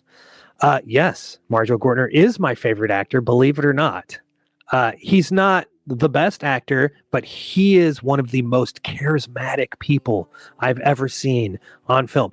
Start with, if you haven't ever dove into Marjo, start with the documentary called Marjo, and you're going to learn about this dude's incredible upbringing as a child preacher on the kind of Southern Baptist, not Southern, what do you call that? You know, with the revivals and shit, the tent revival. Yeah. But this film crew follows him, and he reveals it's all fake. We're just actors, like everybody. We're just money grubbing folk. And so after that, he gets into Hollywood and becomes an actor. And like, God, he's got such great screen presence. And all of his movies are so entertaining. Even the ones you've never heard of. So anyways, Wildcat is great. John is such a great, and like John's, and like Danny, John loves Marjo, and it comes through in this book. And again, John doesn't love or like everything that Marjo's done, but he writes about it with love. So, get the book, but dive into Marjo's filmography because it is fascinating. Good pick. Not a book I've read or touched, even seen in person. So that's a solid call out. This next one I fear is going to be my most accessible one that people have already seen. So I'm going to lead off with this, and it will get a little more obscure, I promise. But Stephen Thrower. So most of us that are in this world have read multiple books of his or own multiple books of his and have not unwrapped, or have loved many features that he's worked on, whatever. Stephen Thrower is kind of one of the gods of film reference books. He's incredible. He has been exhaustive on Franco, on Fulci, and on another piece that is probably the book that most people have from him because it was in print for the longest. And the one that I feel like people have forgotten about a little bit is this gigantic Nightmare USA. This book is huge. I'm 6'5", and this is dwarfing my giant fucking head. So Nightmare USA is kind of the one I was talking about earlier, where kind of like Danny Perry stuff, you open it up and it's a list of titles with a little bit written up on each title, except it goes so much deeper than that. There's so many pieces here that it's the index alone is a really great film reference that you can be like, oh, let's find all the different ways that this random title from Italy from 1971 is attached to every other movie ever under the sun. Nightmare USA is one of those where if you are starting research on a project, it's kind of the first place that you turn to. Yep. Because it's going to tell you all of the other ways that you should start researching. It is absolutely incredible. It is something that if you were following physical media in 2021 through 2026, it's kind of like imperative that you have it to do any sort of like educated buying in any way. But I mean, for a lot of people that are working on supplements or writing about film or running a magazine and trying to fact check people because you don't want to print something absolutely idiotic every month, Nightmare USA is the go-to for me. It is something that is off of my shelf quite often. It is something that I go to way more than almost anything else. And based on that, I had to include it because most people that talk about Thrower, again, it's Franco, but he has been so much more than Franco. And agreed with Ronnie, I would love people to have those Franco books, and it sucks that one of them alone is like $450 in 2026 on eBay. So I want to say check it out. I believe Nightmare USA can still be had for pretty inexpensive. It's like slightly under $100 usually, and it's way worth it. It is a giant freaking monster of a book that you could use as a murder weapon. Yeah. I've at the Bad Place, it's $50. Oh, see, there you go. That's pretty inexpensive for a very long book. What, like 550 pages or something like that? It's at least, yeah. Yeah. I've not looked at the total in a long time. Yeah, that is. God, look at that fucking thing. 530-ish. There you go. Okay. Nice. It's my birthday on Monday, so maybe I'll treat myself. $50 is not bad. Not bad, yeah. My wife will be like, "What? You think you're worth $50?" No, I'm joking. She told you couldn't buy the AI movie. You can buy that book though. You have my permission. She's like, you should buy I was talking about an expensive hockey helmet. She's like, yeah, it's like almost $300. She's like, yes, of course, it's your birthday. $50 book. She'll be like, okay, is that what you want? Okay. Okay.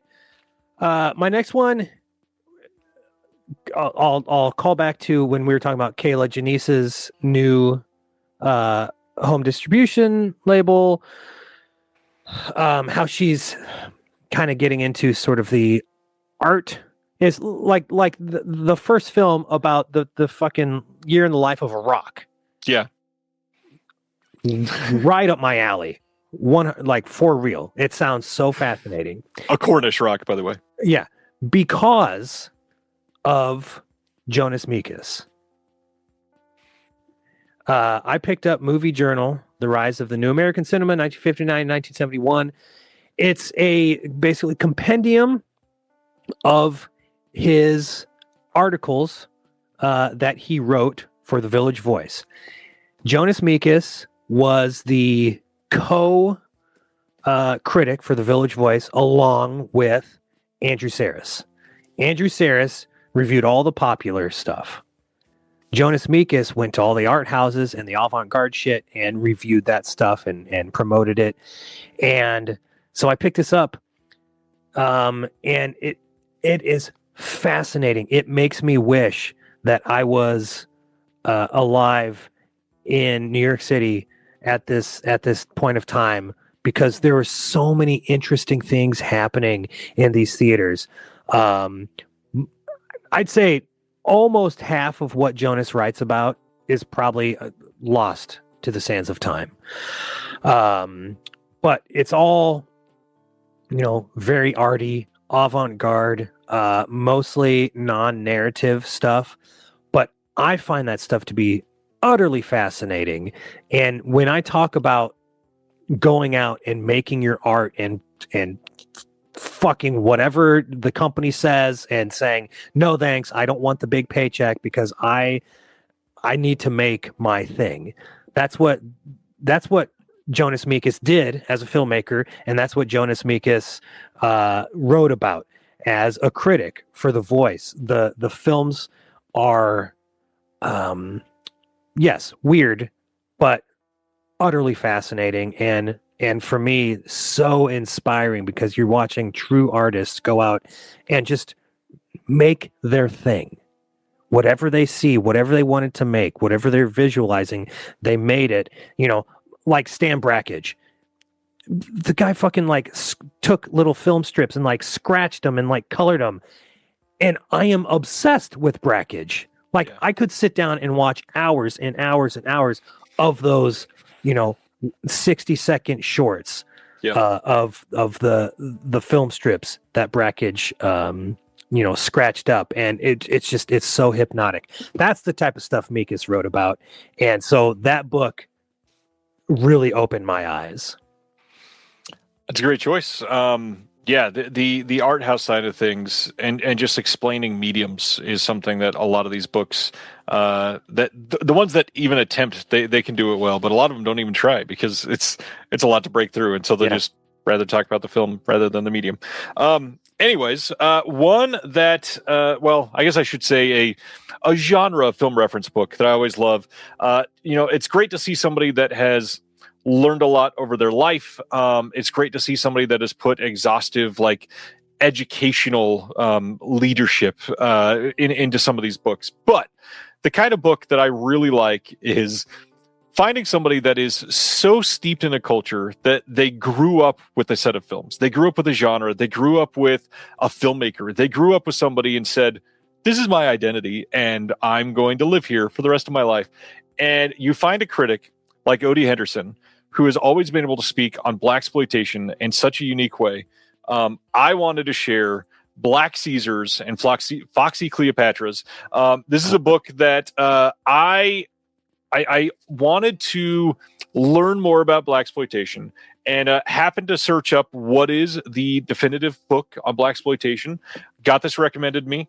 Went and looked on Amazon, and the reason I'm talking about this one, and it's still cheap-ish, but it's not what I'm about to say.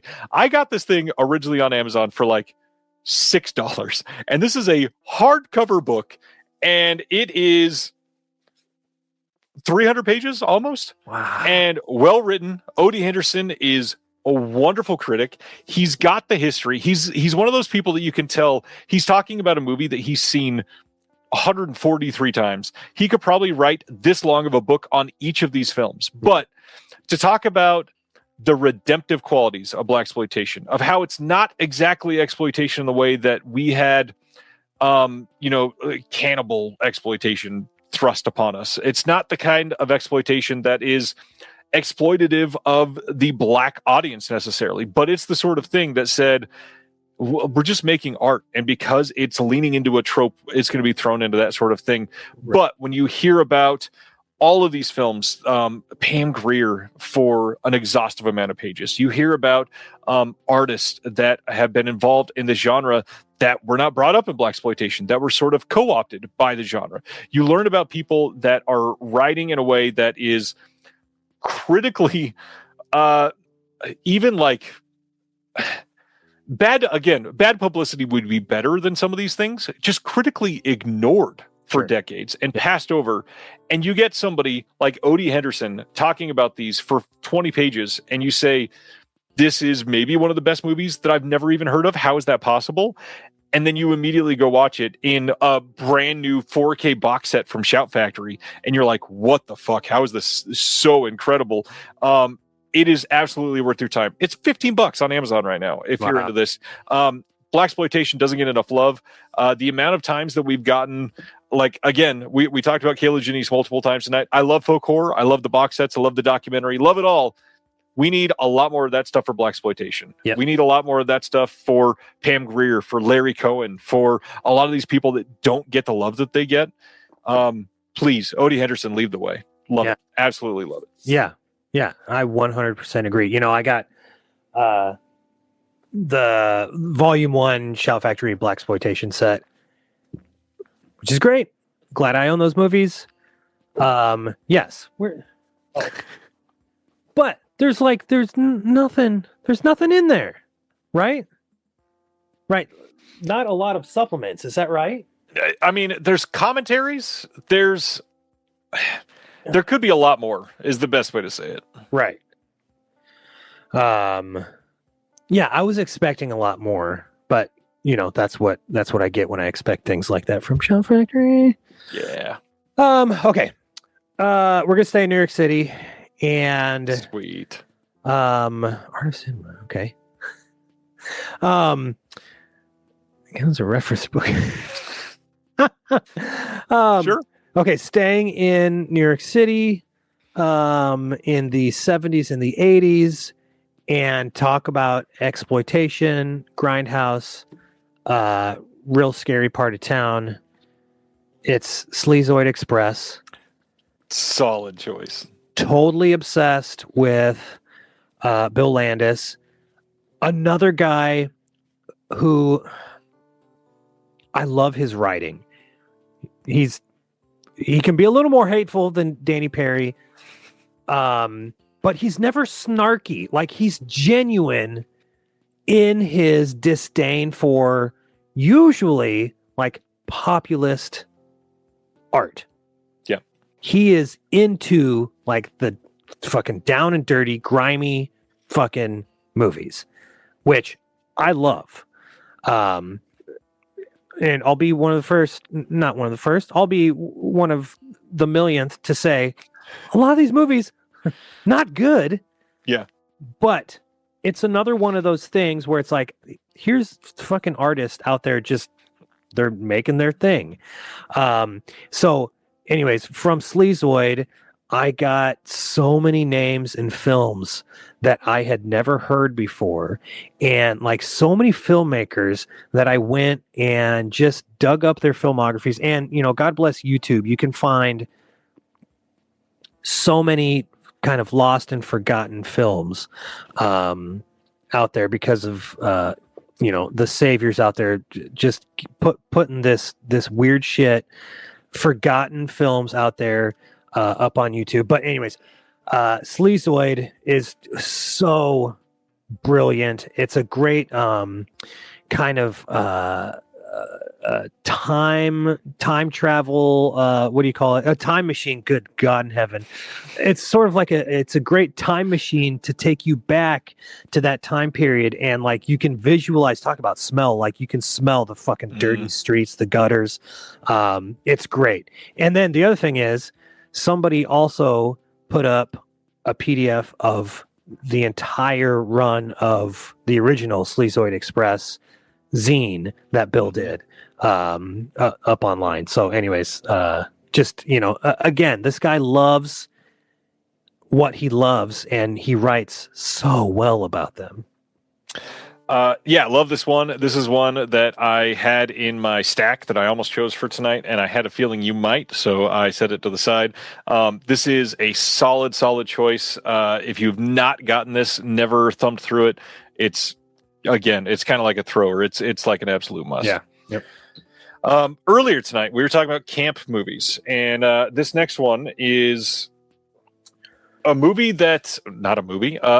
that I kind of found myself understanding that the only things that I'd ever seen from a very specific genre are just the biggest names. It's not something that I'd ever driven further than the surface level on pretty much anything, and then realized just how big the 80s were as far as these types of films. And this one, of course, sad story because the author is now gone, but it's Mike McBeardo McPadden's Teen Movie Hell. I'm glad that you were going there as well. This book, it's so weird to start on this one because this is another one kind of like Nightmare USA for me, that I'll look up one film and discover 14 that I'd never realized existed on the way to that one film. And it's something like Heathers. I think that was the last one that I looked up in this. Is I wanted to go for Heathers to find out something, to see what Mike had written about it, and found like these other like Heathers clones or things that inspired Heathers, or the spider web of this person got Heathers because of these 3 other movies. One of my big discoveries for last year with Christian Slater, we had talked about on your show when we did discoveries this year. And so for me, that came out of this. I mean, obviously I'd seen the Warner Archive announcement and all that from a couple years ago, but this book specifically attaches so many teen movies that just opening this now, there's 5 titles on this random two-page spread. I've heard of one of these 5 titles before this moment. And I've maybe read about one of them before, just completely forgot about it. But he breaks down so many, primarily from the 80s, that the 80s were so big on random Breakfast Club ripoffs or Revenge of the Nerds ripoffs or all these things. But most people have only seen Revenge of the Nerds and Breakfast Club, and not the 83 others that are stylized like that in many cases are so much fucking better because they're unique in a random way, or not beholden to making this one big name in the movie happy or got pushed by a studio, and they're just unique and special. And man, if you want somebody fun to write about films, it doesnn't get much more fun than Mike McPadden. Dude. I'll let you speak on this one for a minute because obviously you were ready too. Yeah, well, no, this was in my honorable mention stack. Nice honorable mention stack. So, man, I am constantly re-listening to Mike's old shows. When he and Ben started 70 movies we saw in the 70s, and with Aaron Lee in anyways, I don't know, man, like he's so fucking smart. Yeah. Mike is. And just he's got sort of like a steel trap memory. Like the shit that he can recall when he first saw these movies is insane to me. I wish for movies that only Mike and 12 other people in the world are the only ones that ever saw them. And so I have not read Heavy Metal Movies, but I picked up Teen Movie Hell when it first came out, and it was just, I don't know, it's brilliant. And you're right, it's like, here are the big ones, we know the big ones, but then here are 12 others that you've never heard of, and 10 of them, maybe 5 of them are terrible, 5 of them are fine, and then there's 2 more here that are you've never heard of, but are brilliant. Yep. They're real gems. And so I love books like that, where yes, here's the one movie we're talking about, but then here's 5 others. Yep. Yeah. It's great. Absolutely one that you'll find something guaranteed that you've never heard of, and that is now one of your new favorite movies. Yep, 100%. Yeah. He's one I regret that I never got to talk to. But his writing and his voice still lives out there. Him and Sergio Mims, my big misses. Yeah, for sure.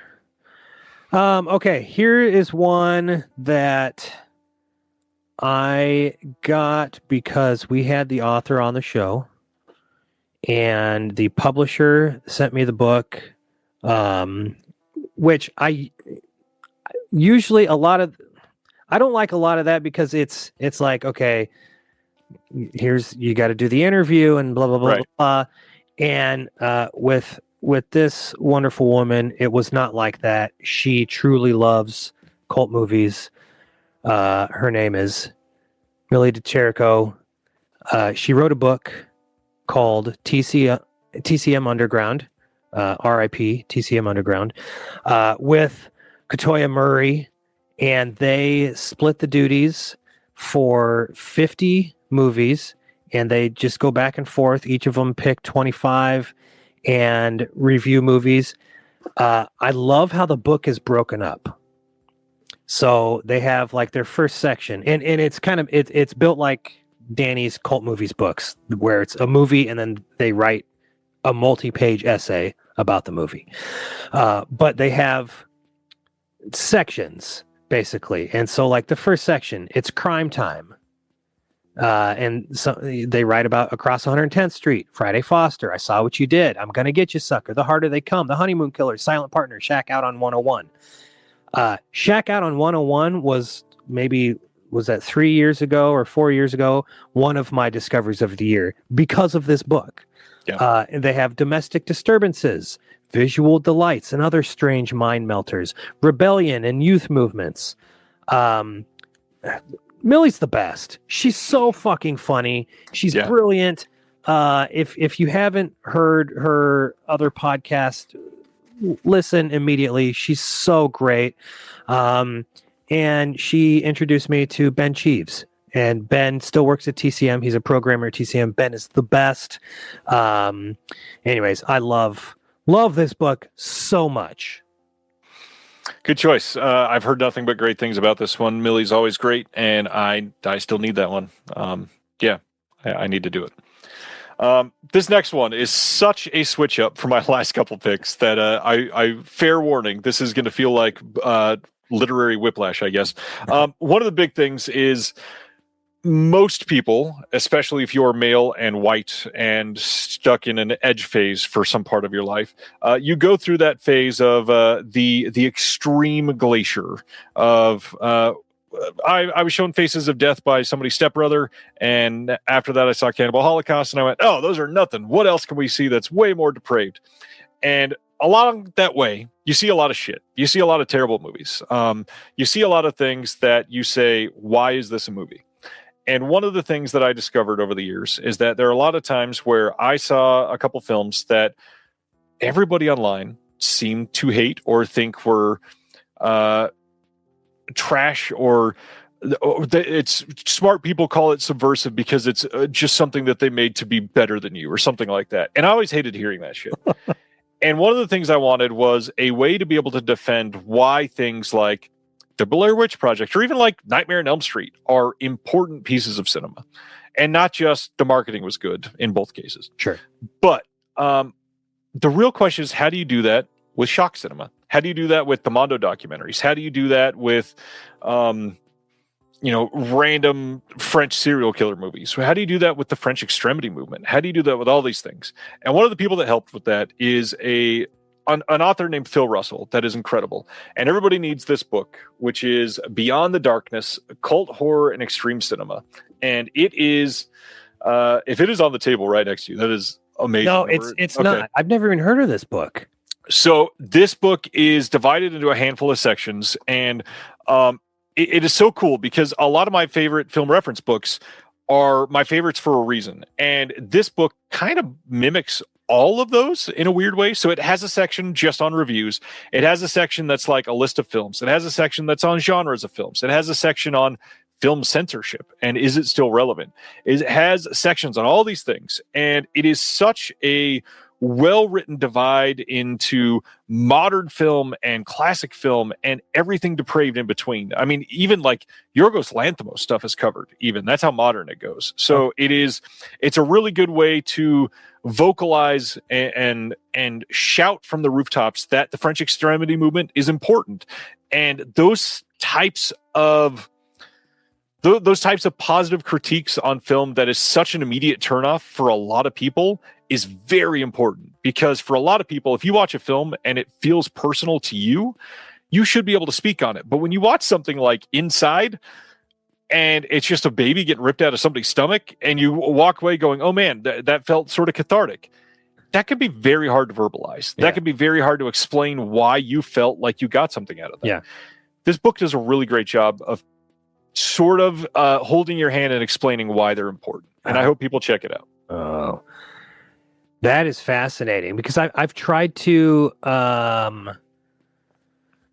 explain why I like some of these movies to my wife, to other people, and they're like, well, I don't get it. And I'm like, I don't get it either. Like, I don't know how to tell you that. It's not like I sit there and, I'm getting off on it, or like I'm laughing hysterically about this depraved shit that I'm watching.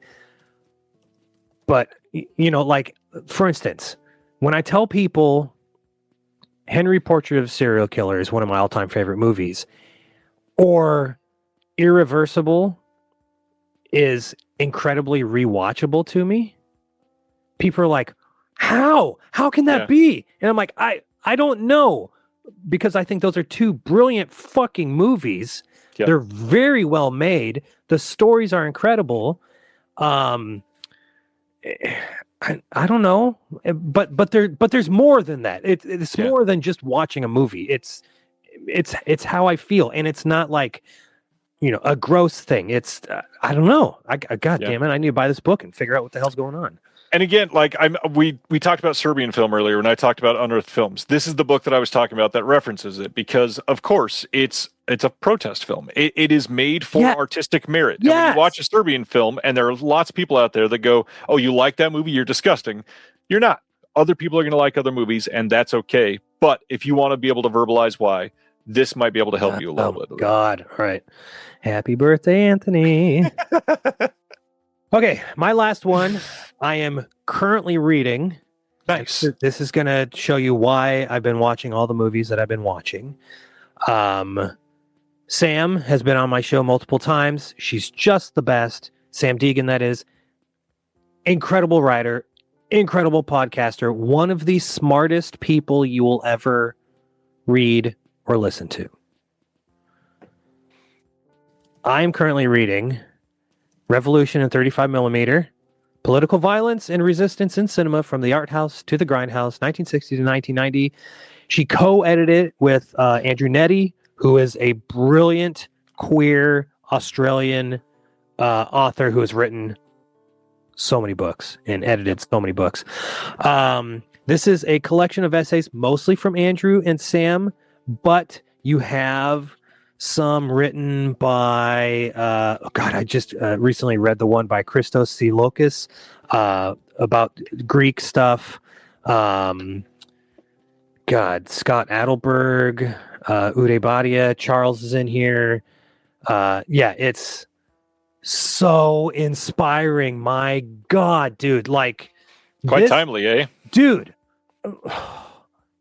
This is, okay. making me want to watch a lot of movies, but also like fucking pumping me up and like pissing me off. And it's like, Yep. we got to do something, you guys. We have to do something. So right now I'm just there's a Andrew curated a list of all the movies that they wrote about, and it's on his letterbox, and so I liked it, and so I'm just kind of going down the list from the top down, and it's starting with a lot of the spaghetti westerns and Zapata westerns, which are great. But this is a absolute must. You have to fucking read this. I mean, if you have a soul and you're affected in any way by the world that we're living in right now, and you love movies, you got to read this fucking book. I have not finished the book yet. It is a very inspiring is a really great choice, but it's a book that also conjures up a word that is frustrating is probably the easiest way to say it, is that so much of this we've been fighting for fucking ever. And the fact that we're still fighting it is so aggravating. This is going to sound like a very privileged thing to talk about and complain about, but I was producing a disc for a company that I wanted Andrew to write about because he's incredible and he was the perfect voice. And he happened to be, I believe, moving or something like that right as that we had a very short timeline. And he's like, I just can't do it by then if we need to do it. And then I was like, well, maybe I can get an extension. I went back from the label. And not only could we not get an extension, they even ended up pushing it up sooner. So there was like no possible way we could do it. And I just went, this film is never going to get another release. And Andrew was the right person to talk about this. And because of the timing, we won't get the perfect release for this movie. And that alone just made my heart twitch a little bit and be like, fuck, we could have done something really, really special. Yeah. And instead, we only got something really special. Yeah. It's, gosh, man, it's my friend Matt Clark from Minnesota, Kino Ventura is his handle all over socials. He's great. Yeah. Great writer. But he was right. He said he immediately got it and like just read it straight down. And I'm like, I completely get it. And the bad thing is like, I read right before I go to bed. This is a tough book to read right before I go to bed because I'm like, I'm fucking pissed. It's true. It's true.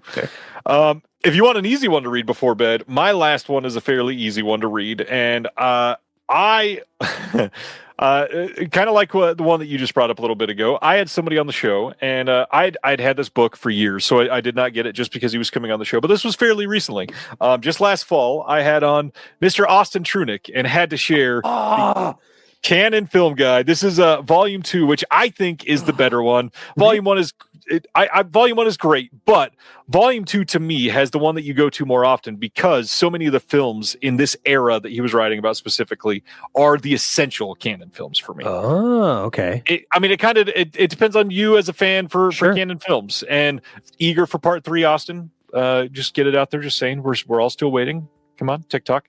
It is a thick boy, like Adam is talking about. This is, God, what is this, like 700, 800 pages? Oh, my God. No, it's almost 1,000. My bad. Almost 1,000 pages. So for those that have never read this, this is exhaustive history on everything Canon films. It covers a time period, so you specifically know what you're going to be getting into. It's not leaving anything out. It is not speculating on grand sweeping choices for a company. This is well researched. This is documented items. This is getting in touch with as many people as he can get in touch with, which is a lot. This is somebody that deeply loved every single thing that a company did. Maybe not deeply loved, but loved most of those things. He's passionate. It is more than a passion project. Like, this is a life's work in 1,000 pages. My era of Canon, it falls squarely into the latter half of the 80s, and they started to fall off in the latter half of the 80s, but 85 to 87 nailed my love of Canon films. There's so many random ass movies that you've seen that you forget are canon are going to come into these 3-year period. And so check it out. Austin's amazing. But what really got me fired up today is when I pulled this out, because this was after Stephen Thrower. This is the first thing that I thought of. And funny enough, the way that I store this, I knocked a couple things off my shelf and I went, well, if we're going to talk about film reference books, I kind of have to cheat and throw in something extra. And really, what I go to most often is not a couple of these books, but zines. I am huge on zines. I'm huge on film reference. So much. So just want to show out a couple of these. If you ever see things on eBay, this is Death Dream. This is from 1990. Covers a whole bunch of random stuff. Video Watchdog. Like if you are following anything, you have to have at least a couple issues of Video Watchdog. Want to shout out Klon Waldrip. If you are somebody that is following modern zines at all or unsung horrors, you probably check out some of Klon stuff. Great art, great film reference stuff. Another one, if you like art and if you like modern just zines, you probably know some of Robin Boogie's stuff. Cinema Sewer is one of the best things that you can get. The collections are easy to come by. I probably shouldn't flip through this because there are some things that I can't show. They're incredible. They are really, really well put together. The art is amazing. The writing is subversive. They're fun. If you are leaning into more of a horror thing, Stan's going to be proud of this one, who's still in the chat. The Horror Show. This is from the late 80s. Have a handful of issues of this. It is so well put together. The writing is great. It's not stuff that you're going to find that has a pretentious lint to it at all. 2 a.m. Another great magazine from the late 80s, like really, really wordy. It's not built around the art so much. It's super great. This is how much of a nerd I am. I just went to Australia, New Zealand.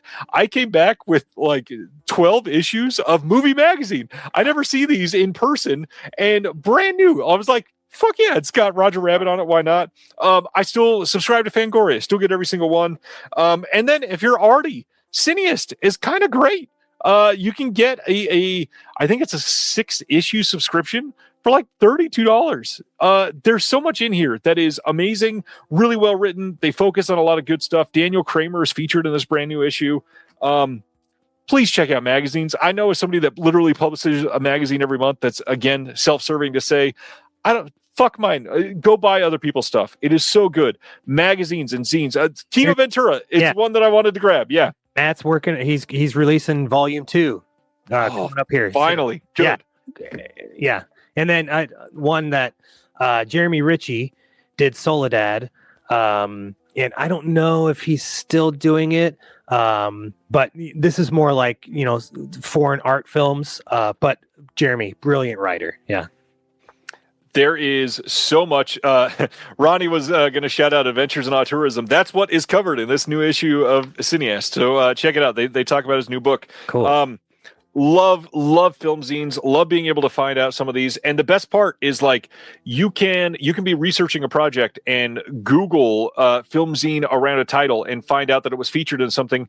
Go on eBay and find like an entire run of a zine for like $30 shipped, and you're like, this is some of the best stuff about a film that nobody ever saw back then. And now I have it in my hand and it's 38 years old and it's like brand new. Yeah. How? It's incredible. Yeah. I still live and die by finding some of these. Some of the best commentaries that we get nowadays. People are getting actual information straight from the release out of old film zines. They're finding people that own libraries of many of these things. Get as many as you can. Get Psychotronic, please. If you see them, do not walk away from them. You will have an absolute great time with them. Get as much as you can. Use them to research, to talk about film, to supplement what you're watching, to bolster your education on film. It is huge. Yeah. Yeah. I remember when Austin was, I think he was writing volume 2 and he was posting on Facebook he was getting like old EPKs and like the amount of research and like old zines and shit. Like, talk about the research, like digging deep.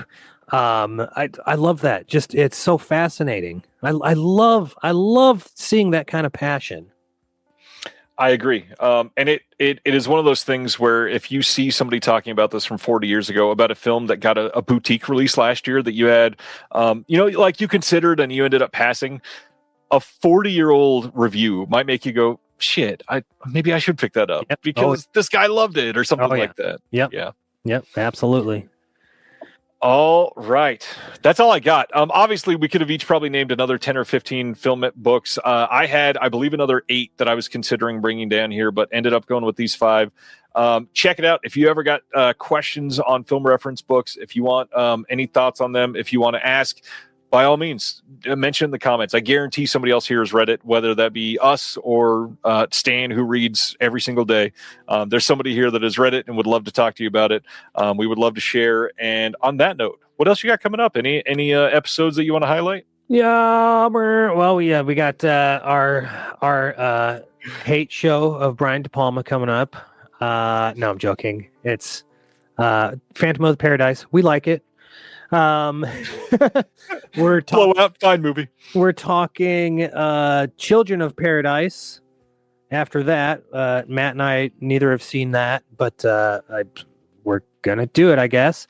And I think again, like, it's nice having someone. We're not pressured to do, bless your heart, Ryan. Every week you're on schedule.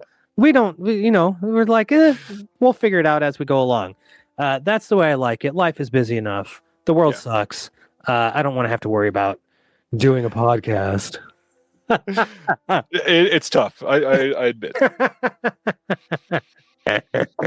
There's a lot going on. Lots to talk about. Glad that you're here. Everybody should go check out Cult Movies if you haven't. Don't know how you haven't. It's one of the big ones. They long to bring you into the Danny Perry world. And God, go find some Danny books, man. He's the best. He's the absolute best, and he's, he doesn't like talking movies anymore, but he's still thriving out on the East Coast. Baseball. That's what he's all about now. And we're all still counting down to that Brian Sauer documentary one of these days. Uh-huh. But don't bring it up. Sorry, Brian. Now you're going to get like 19 people asking you about it. That's all we got this week. It's been a hell of a great week. This was I think a pretty solid topic. I think so too. Yeah. I mean, 3 hours is pretty good, right? Yeah, that's pretty average. On that note, it's getting late, and we're in the Central Time Zone, not in LA like all you wonderful people. So we're going to be calling it a night. Thank you all for your time. We'll see you next Thursday. Thanks, Anthony. See ya. Thank you for watching The Disconnected. On the way out, make sure that you are subscribed to the channel, that you've liked the video, and that you've copied the link to be able to share with someone else that may appreciate this.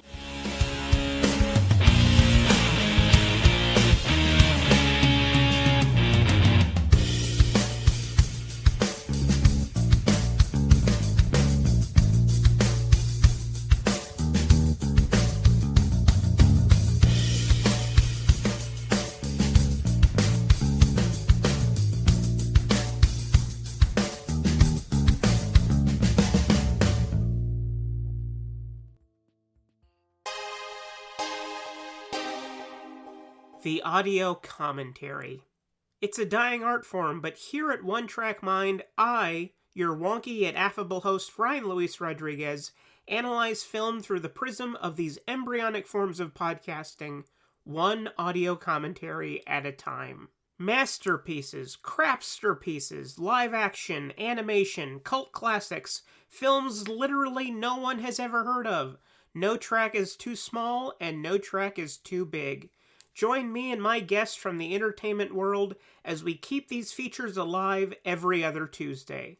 Hey, who else is going to discuss Bill and Ted's Bogus Journey one week and Citizen Kane the next? Us, that's who. Sure, you have to put up with my voice, but there's a certain give and take in this industry. That's One Track Mind, part of the Someone's Favorite Productions family, and available wherever you get your podcasts.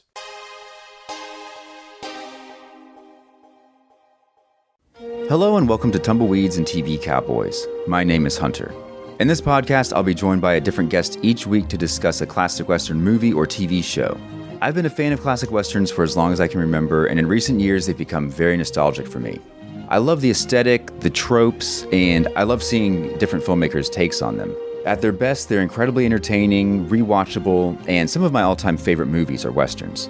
We'll mostly focus on Western movies made in Hollywood, but we'll also be covering spaghetti Westerns, and one thing I'm very excited to get into are Western TV shows. I've got some amazing guests coming on the show, film professors, historians, and podcasters. And Tumbleweeds and TV Cowboys is part of the Someone's Favorite Productions podcast network, and many guests on the show will be from other shows on the network. Thanks for listening.